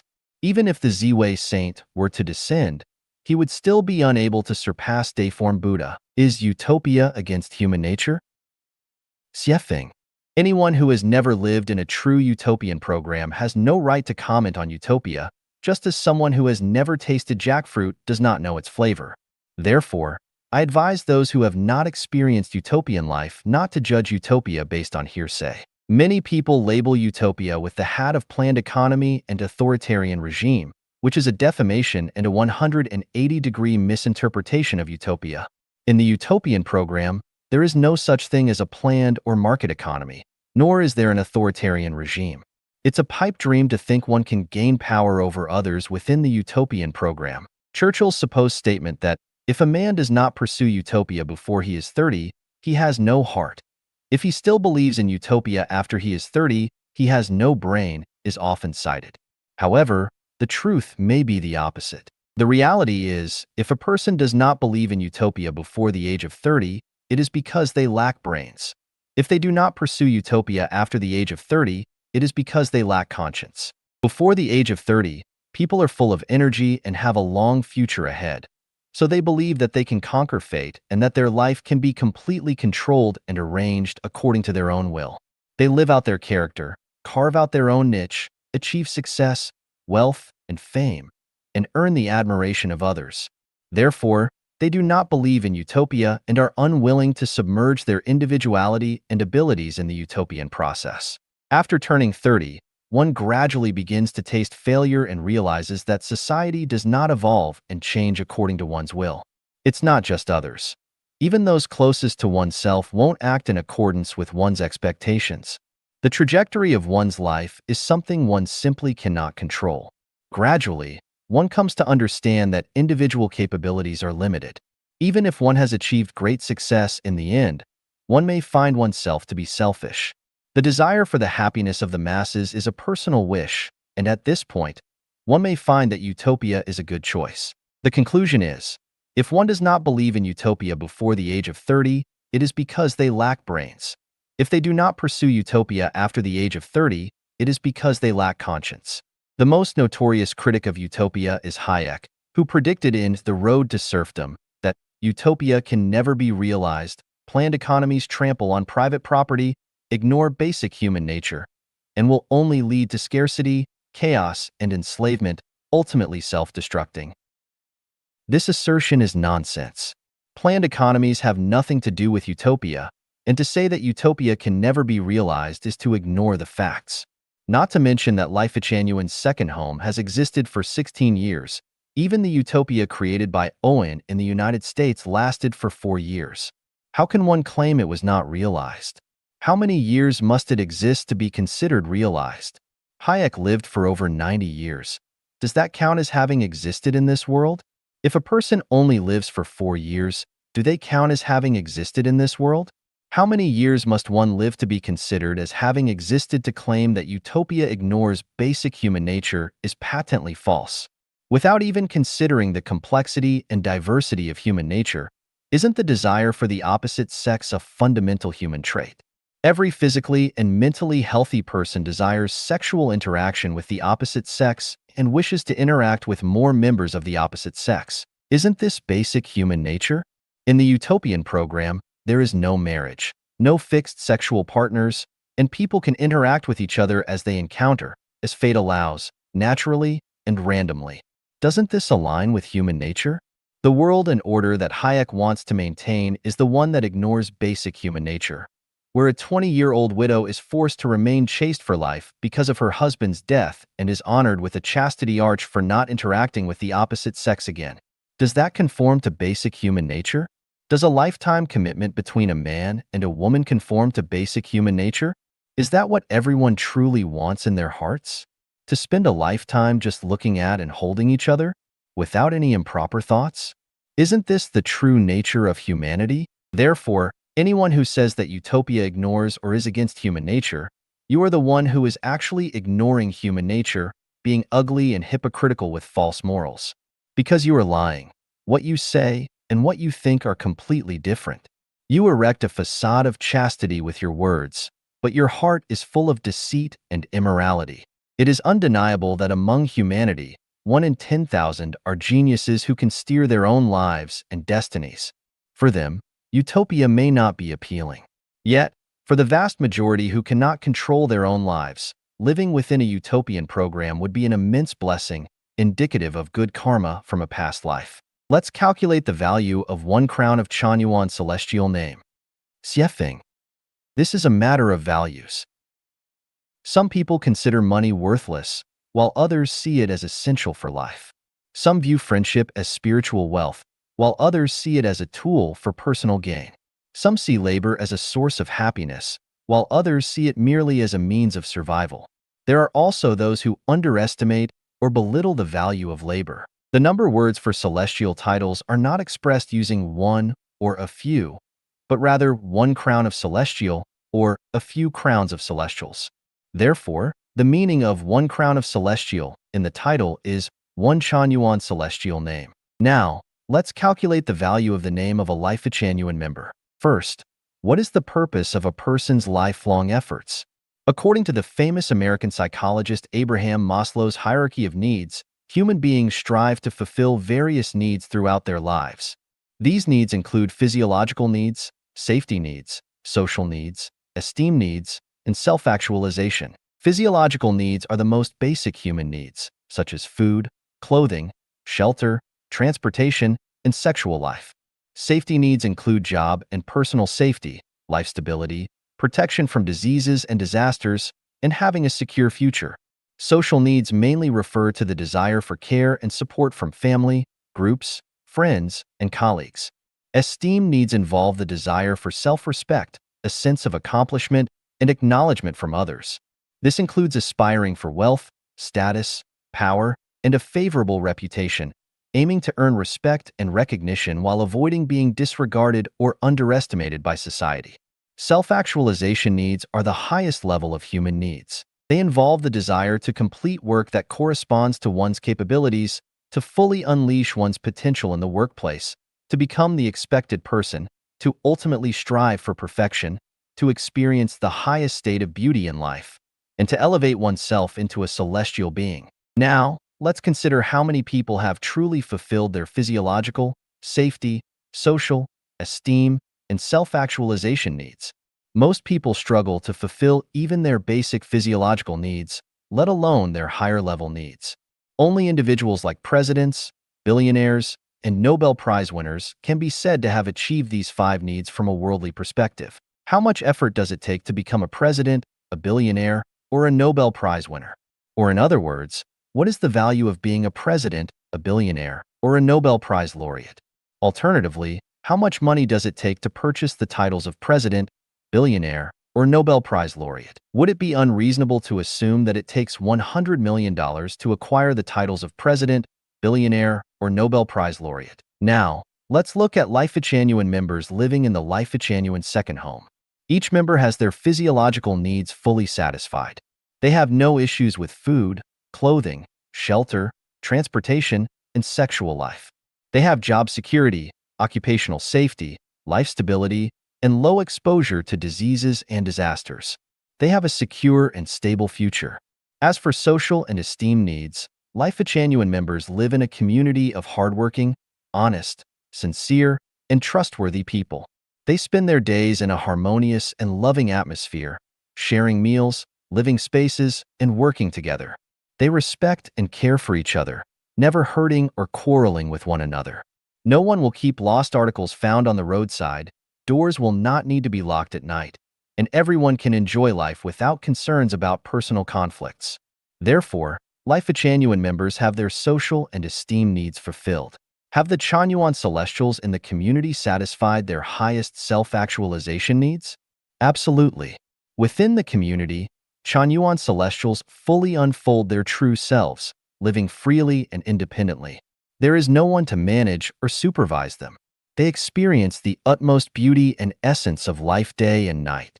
Moreover, they have the prospect of reaching the 1,000-year world, the 10,000-year world, and the Elysium celestial island continents, where they continually encounter the peak experiences of life. They live in a beautiful and serene natural environment, surrounded by a humanistic environment that values truth, goodness, beauty, love, trust, and sincerity. Life here is beautiful, leisurely, and joyful, and individuals are realizing their true selves. It reminds me of the profound words of the famous philosopher Nietzsche, "Become who you are." The Chanyuan Celestials living in the second home have not only discovered themselves but have also become individuals with complete, independent consciousness and integrated personality. It can be said that Life Changyuan members in the kingdom of the greatest creator, which is a truly communist society, the Life Changyuan second home, have achieved more satisfaction in the 5 major human needs than presidents, billionaires, and Nobel Prize winners. So, let's calculate. How much is the name of 1 crown of Life Changyuan celestial worth? Life arranged ingeniously, the ordinary life. Xiefeng. March 27, 2019. Translated by Qinyu and edited by Care. Times change, lives reincarnate with their ups and downs, and human reproduction flourishes. Time and tides annihilate emperors, generals, and ministers. Green grass invades countless palaces and pavilions. The strong disappear in an instant with their great achievements. Heroes who had once shed blood and tears are nowhere to be found. Huge amounts of wealth perish quickly like dreams, even the rich starve to death in the wilderness. In front of desolate and dilapidated empty buildings was once bumper-to-bumper traffic. The winners were frustrated. The powerful were desolate. Fires were extinguished into ashes regardless of how fierce they might have been. Overwhelming storms returned to calmness. In life, it does not matter whether you win or lose. In the world, it does not matter whether you are right or wrong, gaining or losing. Everything is destined. Everything is a constant. We suffer from our own actions. We harvest what we sow. We are responsible for our wins and losses. The greatest creator never has special mercy for anyone and never intentionally abandons anyone. Those who exploited others will be exploited. Those who hurt others will be hurt exactly the same, not more and not less. Evil rages in the guise of justice but will be contained eventually.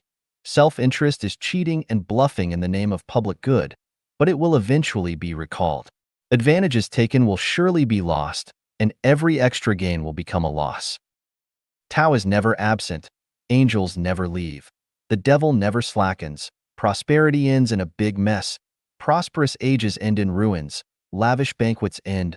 That which flourishes dies. Phenomena will not last, but essence never changes. There are tens of thousands of ways to die. If one does not know how they will die or where they will be in 100 years, then what is the use of being busy? Why are you in a hurry? Clouds are rolling and unfolding. Flowers are blooming and falling. Rushing passers-by cannot hold anything. Lonely ghosts cannot find places in which to settle down. What are you fighting for? What annoys you? It is all a waste of energy, a waste of the meaning of life. Useless usage has great use. Power, status, reputation, money, real estate, and houses are all passing clouds, and the winner of them must be captured by the devil. The states of realm, virtue, quality, etiquette, gratitude, contentment, and courtesy are all the claims of life, so one will be blessed by heaven if one possesses them. The sum of all positive and negative energy of the universe is 0. If you gain something here, you will lose something there. Looking at heaven, looking at hell, looking at the world, everything is clear. Joy is sorrow, gain is loss, suffering is happiness, frugality is abundance. You might be eager to get what you want, but when your desire is met, misfortune will follow. You might be eager to achieve success, but when you succeed, you will suffer from it. Virtuous individuals, please listen to me. Avoid the urban noise and return to the rural countryside. Life is like a chess game, and each one is different. We cannot see it through. We cannot explore it all. Why not raise a few chickens and ducks or go to watch the full moon in a field? Pickles and steamed buns warm the stomach and ragged clothes are like honey to the heart. The chaos of the world is not without its source. Do not go back and forth hurriedly and quarreling. It is hard to tell who is right and who is wrong when all are jollifications of knacks. A big fire will burn everything down. A flood will wash everything away. The pandemic came quietly, and man-made misfortunes are everywhere. Living today, we do not know tomorrow's situation. Something superfluous might cost your life, so why rush yourself and worry? The world is like an unsatisfactory tight dragnet, but everything is arranged ingeniously. Every detail is clear, not a word or act is wrong. Do not hate anyone, do not complain about things happening in the world. Results are what matter. Find the benevolence of the divine across 3 lifetimes. Evil things in the world are made by good people, and supremely good deeds are made by evil people. Good intentions always create trouble, and slander waits beside honor and favor. Misery. Happiness is to be found by its side. Happiness. Misery lurks beneath it. Disaster is a blessing in disguise. It is better to cultivate in the countryside, to be an ordinary person, not to be famous, not to fight for profit, but to light the sacred lamp in your heart and watch the world change. Relying on other people, one will exhaust themselves on them. So why not rely on the Tao of the greatest creator? Everyone has a life trajectory that cannot be changed, so why bother to worry about others? Parents' suffering cannot be replaced by their children's, and the children's sins cannot be negated by their parents, let alone by others. You might think that you are doing something for the good of others, but how do you know that you are not working against Tao and disturbing their trajectories? You cannot give money to others without having money in your pockets. How can you guide others to live well if you do not live well? Depend on your own experiences and feelings, and do not listen to others' moral preachings. No harm in life is greater than that which affection can do when it is deep and hurts very severely. Sentient beings are trapped in affection nets until they die in mazes of affection. If you cast your affection onto someone, then their burden will become yours. So why not direct your affection toward idyllic, green mountains and blue rivers? Attaching affection to flowers, birds, insects, and fish is more beneficial than doing so to people. How can you wash your feet while still standing in mud? How can you sever your worldly ties while still living in the world? Waves never end. Repaying debts by borrowing will keep you in debt forever. We also need to repay our debts that we borrowed from nature. The only way to eradicate debt is by giving alms formlessly. Our minds should not abide in form, sound, smell, taste, touch, or dharma, but should abide nowhere. This mind abiding nowhere is our true mind, which is nature, Buddha, angels, and celestials. Looking throughout the world, the best place for life is the new oasis for life. Life Guide with Philosophical Dialectics. Xiefeng. Translated by Transin and edited by Care. Philosophy is the abstract theory about the nature of the universe and its developmental law, as well as the relationship between thinking and being. Dialectics is the theory of the unity of opposites, the contradictory movements of things, and the universal connections and characteristics of them. In terms of properties, dialectics is part of and resides within the category of philosophy. It is like consciousness and thinking. Thinking is part of and resides within the category of consciousness. Speaking metaphorically, philosophy is the human body and dialectics are its eyes. Philosophy deals with the broad sense, while dialectics deals with the narrow sense. Philosophy is general, while dialectics is specific.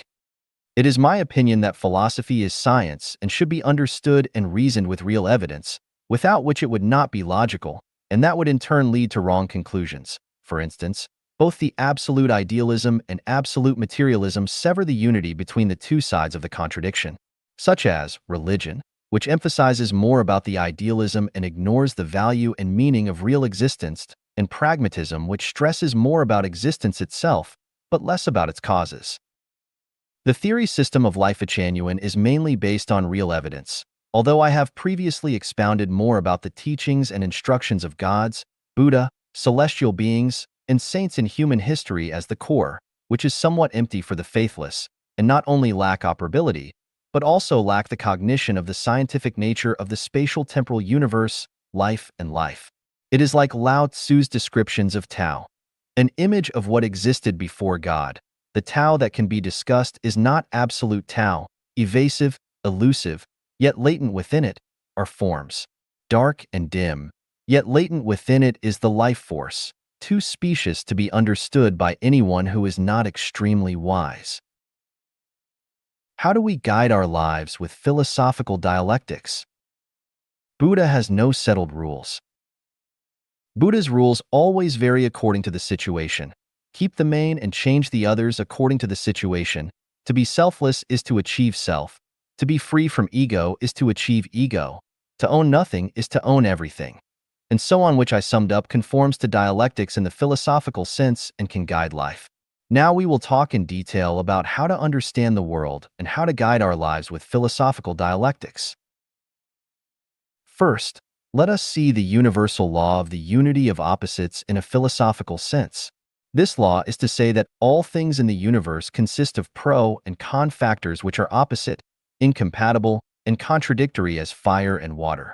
But paradoxically, it is precisely this organic unity of contradictions that makes the world complex and colorful. Specifically, positive balance is negative, light balance is dark, true balance is false, good balance is evil, yin balance is yang, male balance is female, up balance is down, the rise balance is the fall, death balance is life, the tangible balance is the intangible, and so on. How can this analysis be significant to guide our lives? The law of the unity of opposites tells us that there is the physical world, but also the spiritual, heaven, but also hell, material structure, but also the non-material, and the tangible human, but also the intangible God. As such, our consciousness and thinking are not limited to our mortal lives and will not be limited to the material world that we see. Our field of knowledge can expand to unlimited space and time, to the afterlife, to the non-material world which we can neither see nor hear from our current place. What a remarkable leap of faith this is! Thus, as human beings, we should not only value the present, but also consider the future, not only pay attention to reality, but also consider nothingness, not only cherish life, but also pay attention to the afterlife. Let us now look at the law of mutual change of quality and quantity in a dialectic sense. This law says that any change of quality must be based on an accumulation of quantity. When the accumulation of a quantity becomes saturated and passes a critical point, its quality or qualities will change. This law has a measurable value and significance in guiding our lives. From the law of the unity of opposites, we understand that while there are humans, there must be gods. Since there are gods, the existence of celestial beings and Buddha become reasonable. Humans, gods, Buddha, and celestial beings are life of different natures. People have human nature, gods have divine nature, celestial beings have theirs, and Buddha has Buddhist nature. If human nature is to be sublime to divine nature, there must be an accumulation of quantity, and the accumulation must develop towards the divine nature. 1,000 miles cannot be covered without an accumulation of steps, and there will be no rivers or seas without the integration of small streams. If one gradually accumulates a divine nature, then in accordance with the law of mutual change of quality and quantity, they will eventually become godlike. Based on the dialectic law of the negation of negation, we can conclude that new things must conquer old things. New things refers to those which are in line with objective law and posse's strong vitality and broad developmental prospects. Old things are those that run counter to objective law and will die out. To determine whether a thing is new or old is to look at its nature, not its form or appearance. For example, many new religions have sprung up like mushrooms with new forms and manifestations, but their natures are variations fermented in old nests, and they are not new at all.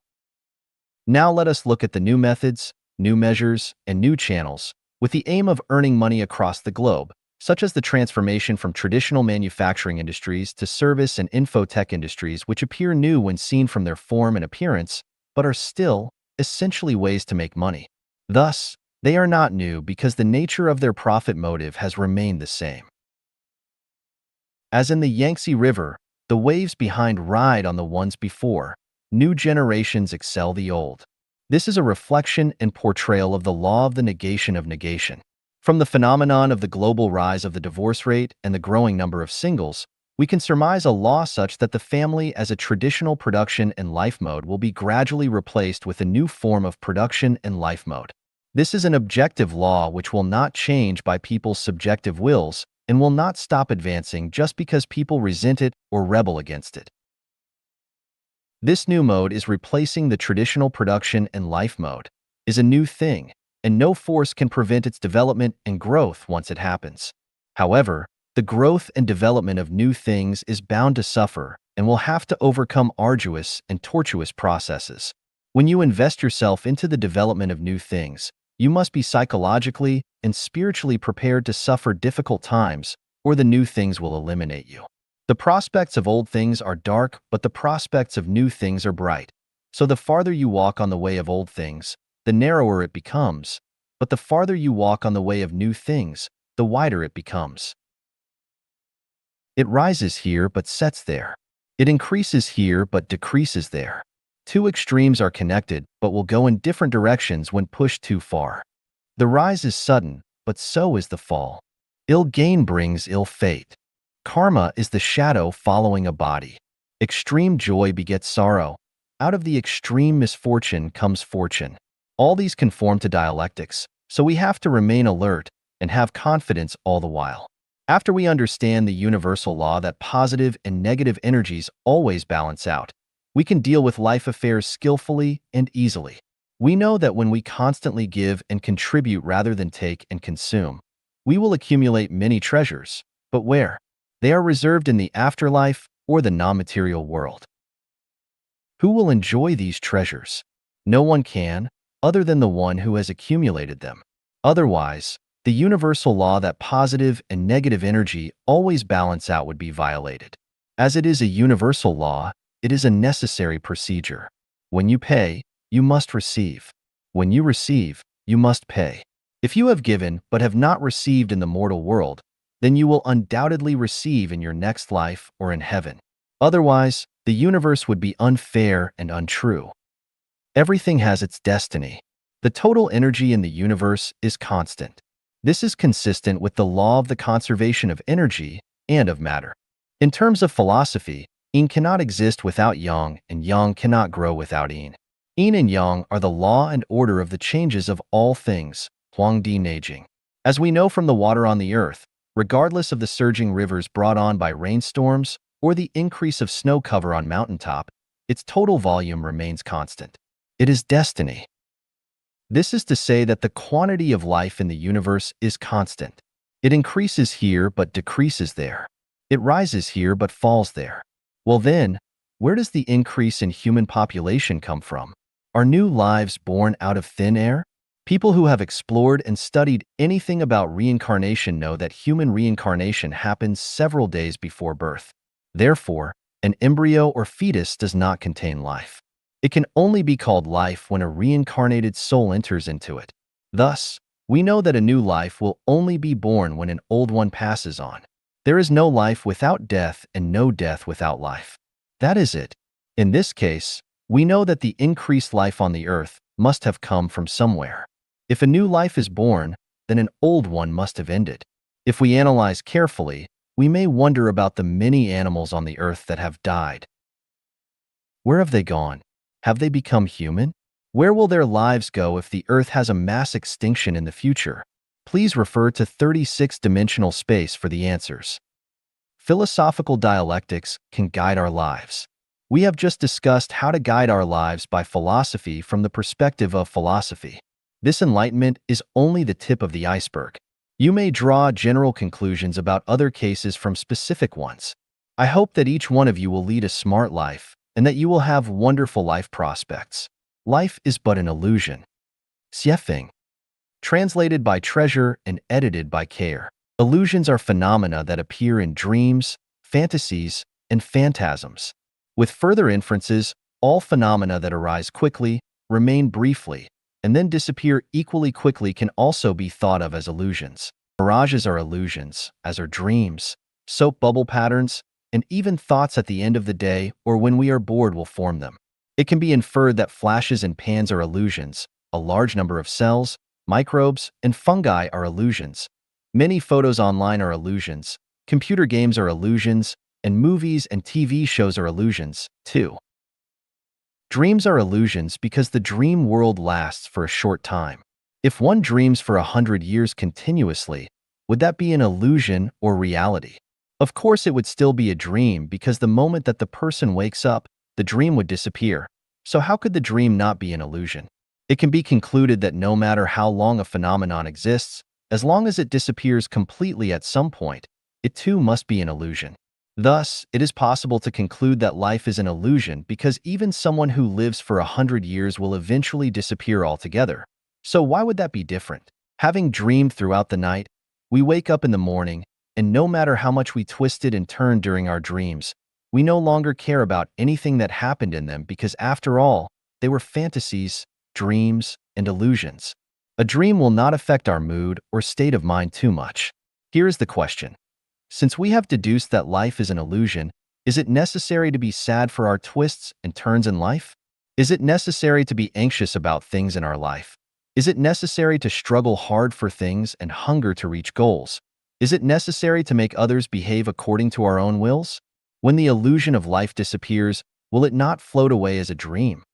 When the earth we live on disappears completely in the infinite universe and all of humanity disappears as an illusion, what about a single person? To analyze and judge this question, I want to wake you from your dream to let you not be a human being, but rather a celestial being. When you wake up, will you still go into your dream to be nostalgic for something or to fight for someone in your dreams? Of course not, because it was an illusion, a fantasy. Well, life is also an illusion and a fantasy. So shall we be racked by people and things in this illusion? Of course not. Who remembers their grandparents' grandparents? Not to mention the fact that the memories of our grandparents' grandparents are already blurred even in the incomplete memories of our grandparents. Who will remember us 100 years after we die? We take for granted that we have importance in the present, but that is a complete illusion. Many great historical figures have died. They thought that they were important back then, but what about now? The earth goes on turning and humans go on reproducing. The footsteps of civilization never stop marching forward. So it is unnecessary to be too sad when people around us die because death is a normal phenomenon and everyone will die, including ourselves. So never be overly anxious, fearful, or sorry because it is all an illusion. Nobody can control your dream. Who can even control their own life? It is delusional to think that if you do something, you will get something. That is impossible. You cannot secure yourself against all risks and dangers. How can people control your life? You cannot wear shoes when you are supposed to be barefoot, and you cannot stay on the mountain when you are supposed to leave. Cold shoulders cannot be expected when you are thriving and on the way up. That every cloud has its silver lining may be forgotten in despair and adversity. Therefore, never force yourself to learn, suppress yourself to work, or force yourself to do what you dislike and which is against your own better judgment. No matter how successful you are, outstanding or a billionaire, or how glorious your family reputation has been flowing down through many generations, when you wake up, all will have been a dream. Affection and love tactics are the most difficult traps for people to escape. They are the most terrible traps in life. Ask the mortal world what love is. It drives one mad to death. Now think about it. Life is but an illusion. After waking up, everything will be nothing. So is it necessary to be bogged down on affection and love? It might actually be better to live as a beau, a dandy. What people fear most is losing what they own and are most attached to their property, their power and status, their reputation, and of course their most beloved lover. However, they are not at all necessary. What really belongs to you and cannot escape is yours, but if it is not yours, you cannot keep it. Any way one looks at life, it is still an illusion which can be shattered and vanish in a moment. So why make yourself suffer for it? Why not enjoy a natural and unrestrained dream? Has anyone in history been so intelligent and so powerful that they could control everything? Not one. Everyone is acting in a play. They are playing roles, following scripts. If anyone could control all things with their wisdom and power, their fortunes would be as boundless as the East China Sea, and they would live a very happy, healthy, and eternal life forever. Have there been any? Not one. This proves that man is only a grain of sand in a sandstorm, a drop of water in the sea, and that nothing can really be controlled by anyone. So why not just follow predestined relationships and take things as they come?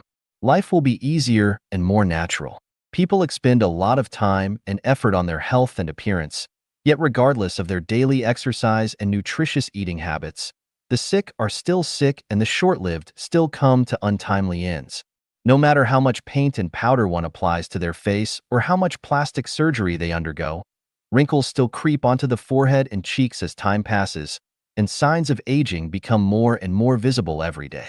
These changes cannot be resisted, so why try to fight them when you know that you cannot? Life is too short.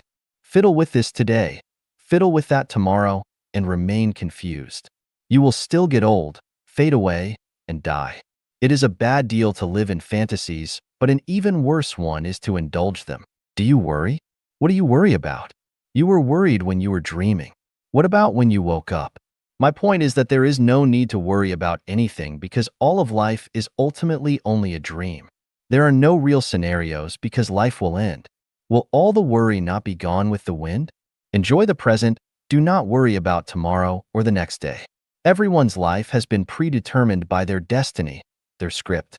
Worry is useless, so why persist with this fantasy, waste your recreation time, and ruin your relaxed mood? Your state of mind is different when you are asleep than when you are awake.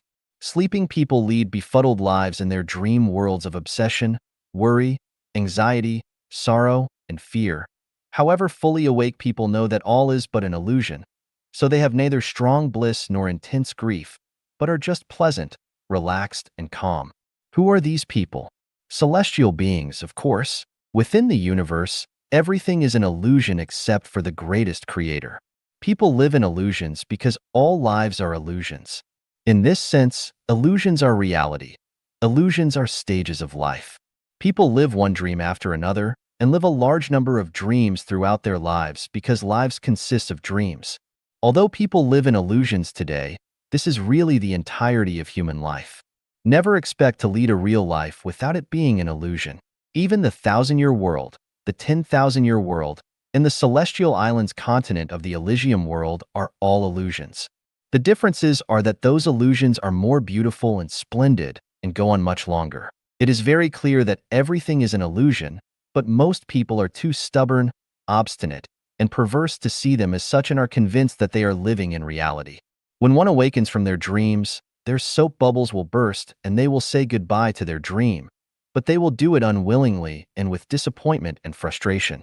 Knowing that life is an illusion, how does one lead a wonderful life? Whatever it is that makes you happy, joyful, free, and blessed, just do it. Follow your best judgment, have fun, then play. If something bothers you but you need to do it, make a perfunctory effort. No fun. See you later. Better yet, never see you again. Life Chanuan's viewpoint on euthanasia. Xiefeng. August 26, 2019. Translated by Qin Yu and translated by Care. It is extremely difficult for people to live entirely smooth lives. Only a small number of us can do this without ever suffering from diseases. Most of us either die young, are tortured to death by illnesses, die in natural disasters, or are forced to commit suicide by their emotions. Some are killed in the turmoil of war or die from starvation, thirst, exposure, car accidents, and so forth, and are unable to reach the end of their lives naturally and satisfactorily. The most ideal way to end one's life's journey is to go to sleep in good health but not wake up. Another way is to use the Chanyuan meditation. That is, to choose one's day and time of death and then enter meditation to end their journey in this world. Neither method is easy for the public to grasp. Sleeping without waking up is a method that requires a great deal of blessings, and the Chanyuan meditation method requires long-term self-refinement and self-cultivation. So, is there an ideal way for the general public to meet their end? Yes, it is called euthanasia. The general interpretation of euthanasia is to stop medical treatment for patients who cannot be cured so that the patient can die comfortably. Life Chanuan's explanation is, anyone who does not want to continue their life, but wants to end it voluntarily should be allowed to do so. People should have the right to decide their own life paths. In fact, most people are kidnapped by their reality, the environment, or by their relatives. They live passively, not actively. We should offer the right to choose and decide their own life's ending to everyone. Anyone who has reached the age of 18, despairs of life, and is willing to end theirs should be offered the option to be euthanized. Regardless of their situation, as long as someone still wants to live, regardless of their age or physical condition, they should be treated, given energy, and the hope to live. How much time is enough for someone to live? A century? A millennium? The truth is that for most people, no amount of time is ever enough. Immortality is everyone's wish. However, life is a short journey of life in the mortal world. In the end, everyone has to part with life. No matter how much they love being alive, ending it is inevitable, and since farewells are inevitable, it is only a matter of time before everyone will sooner or later have to say goodbye.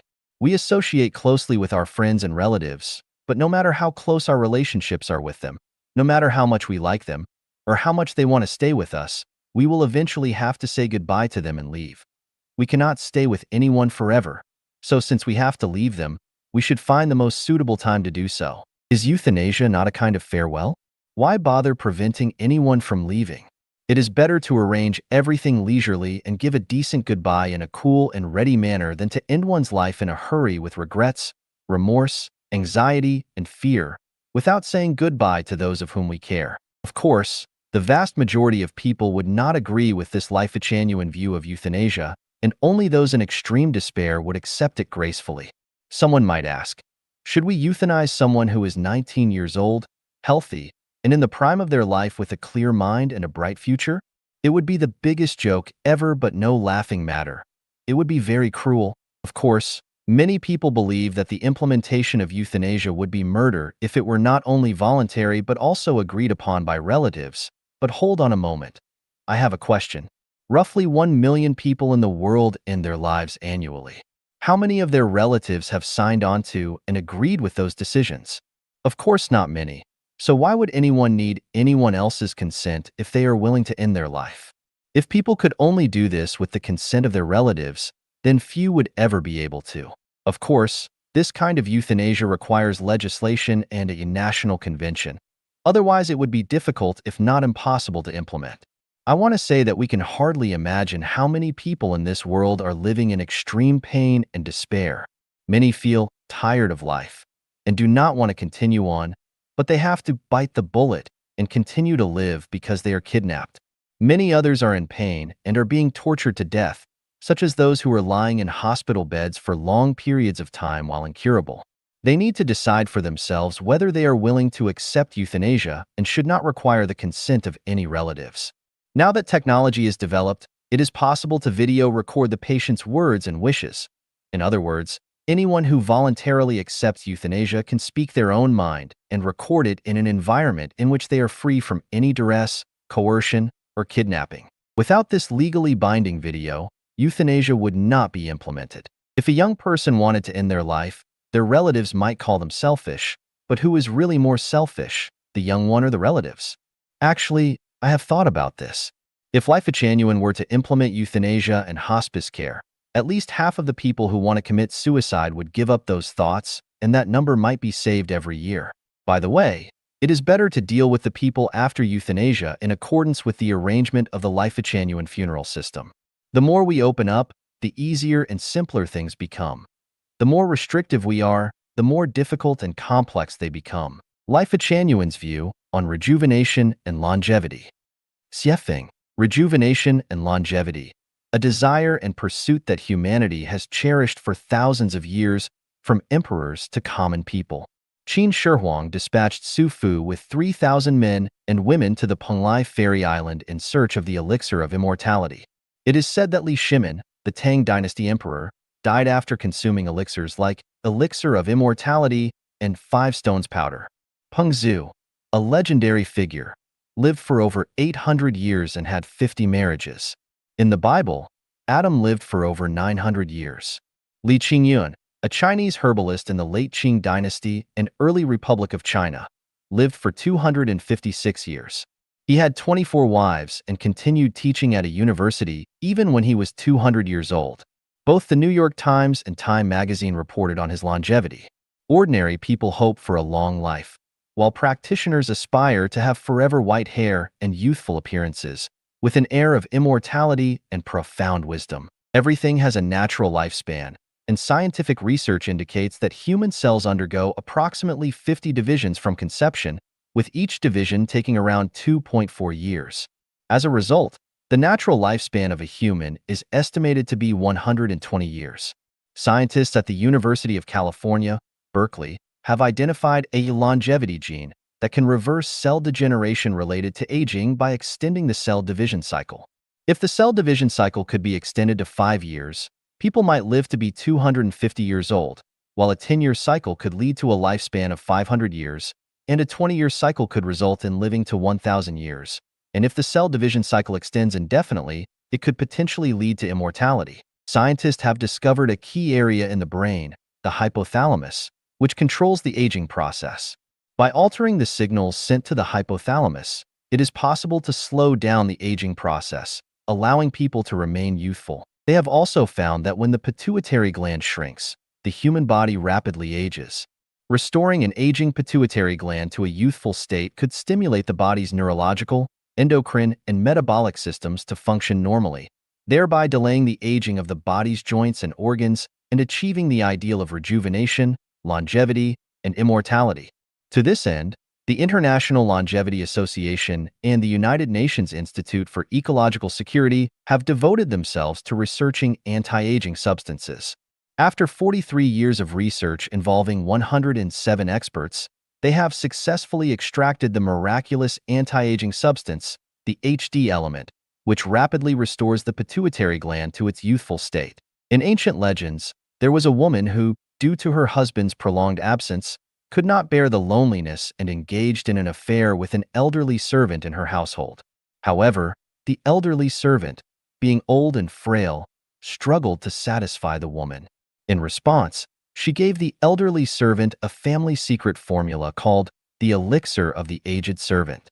After consuming it, the elderly servant underwent a transformation and became young again, eventually fathering 2 children with the woman.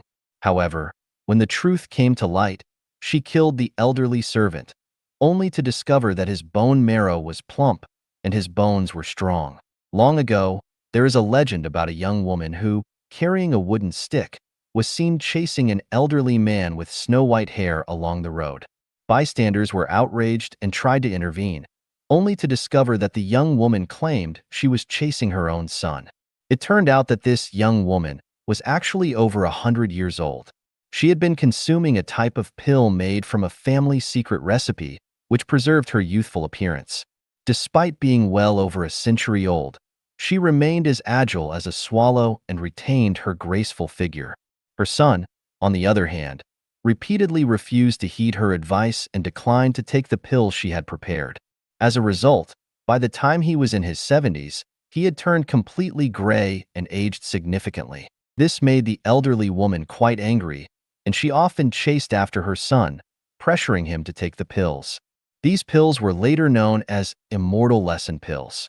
They were later renamed the Immortal Mother's Aging Discipline Pills, and, after being further refined by the renowned physician Hua Tuo, they were given the names Longevity and Vigor Pills and Longevity and Vigor Kidney Nourishing Pills when they were adopted by the Imperial Court's medical establishment. British and Russian scientists believe that aging is a disease, and, like myocardial infarction and cancer, it is curable. They suggest that humans could live up to 1,000 years. Research has shown that telomeres, which control the number of times cells divide, are a key factor.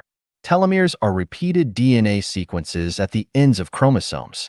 With each cell division, telomeres lose approximately 30 to 200 base pairs.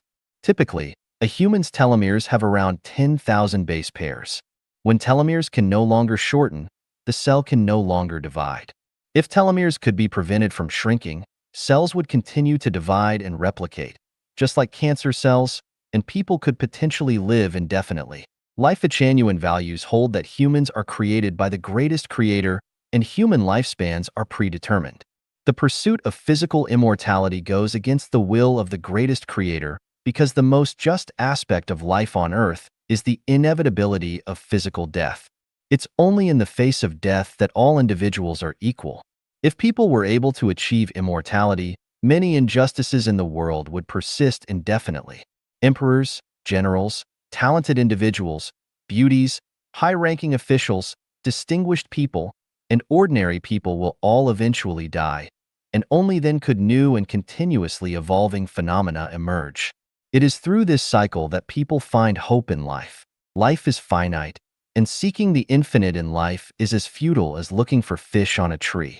Our sole endeavor should not be the pursuit of physical immortality, but rather to live our limited lives well, vibrantly, wholly, flavorfully, and without regrets. Not pursuing physical immortality doesn't mean we should not pursue the eternality of life. Human life consists of both physical and spiritual aspects, with the body serving as the vessel for the spirit. The body is mortal, but the spirit is eternal. Therefore, Life-Genuine Celestials do not seek physical immortality. Instead, we seek the eternality of the spirit. We don't invest time, energy, and resources in the physical body, but instead cherish the precious time of our finite lives to nourish the spirit. Because our body cannot reach heaven, only our spirit can reach heaven. Pursuing the eternality of the spirit doesn't mean we don't value the physical body. The body, as the vessel of life, requires maintenance, much like a vehicle or a ship. Therefore, we prioritize the health of the body, we value well-being, and our ideal is for every individual to live 120 years free from illness, free from disasters, and free from pain.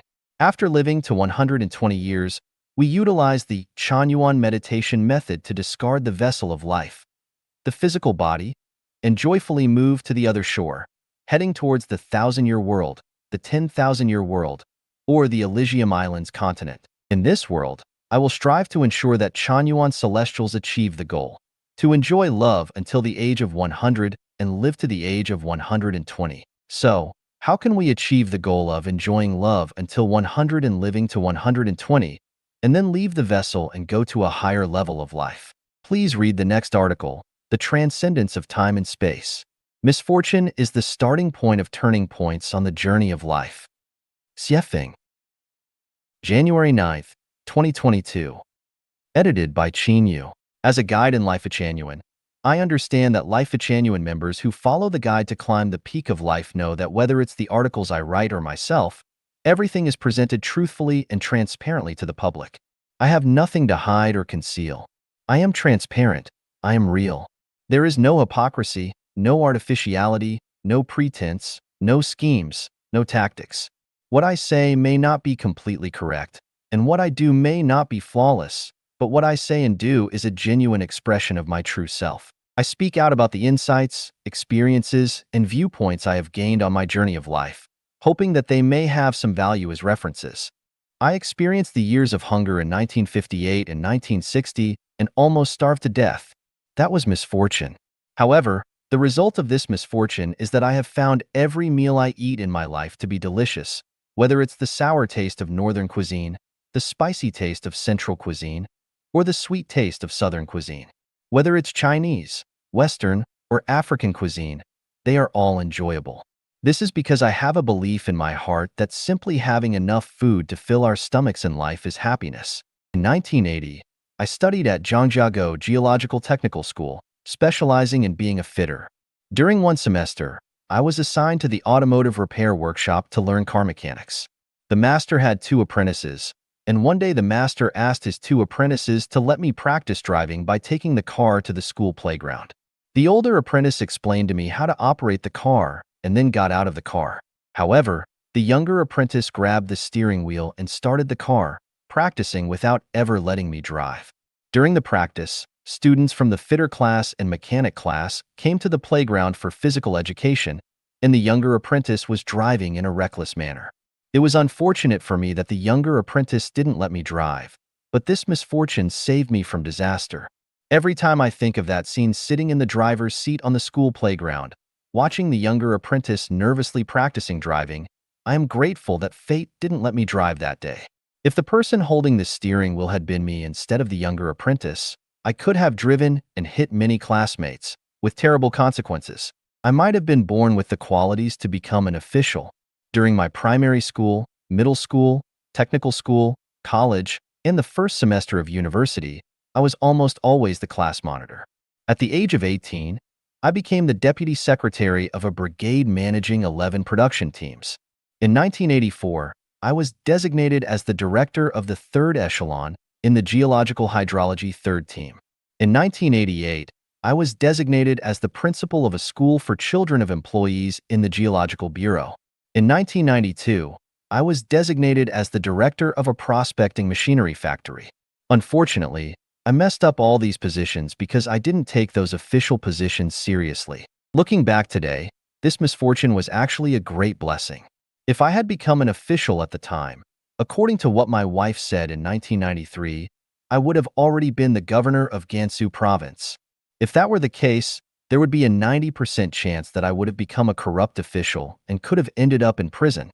Even if I didn't end up in prison, my name would certainly be infamous throughout history. In 1994, while I was abroad, the official's vehicle broke down. I was asked to drive it to Blavoy, more than 200 kilometers away, for repairs. As I was the translator, no one else could handle it. The owner of the repair shop was a white person who said it would take 3 days to fix the car. So I handed the car over to the repair shop and returned to the base. However, that evening, I was subjected to the official's insults. He wanted me to fix the car and bring it back the same day. Faced with such irrational treatment from my superior, I quit on the spot. This unfortunate event led me to leave the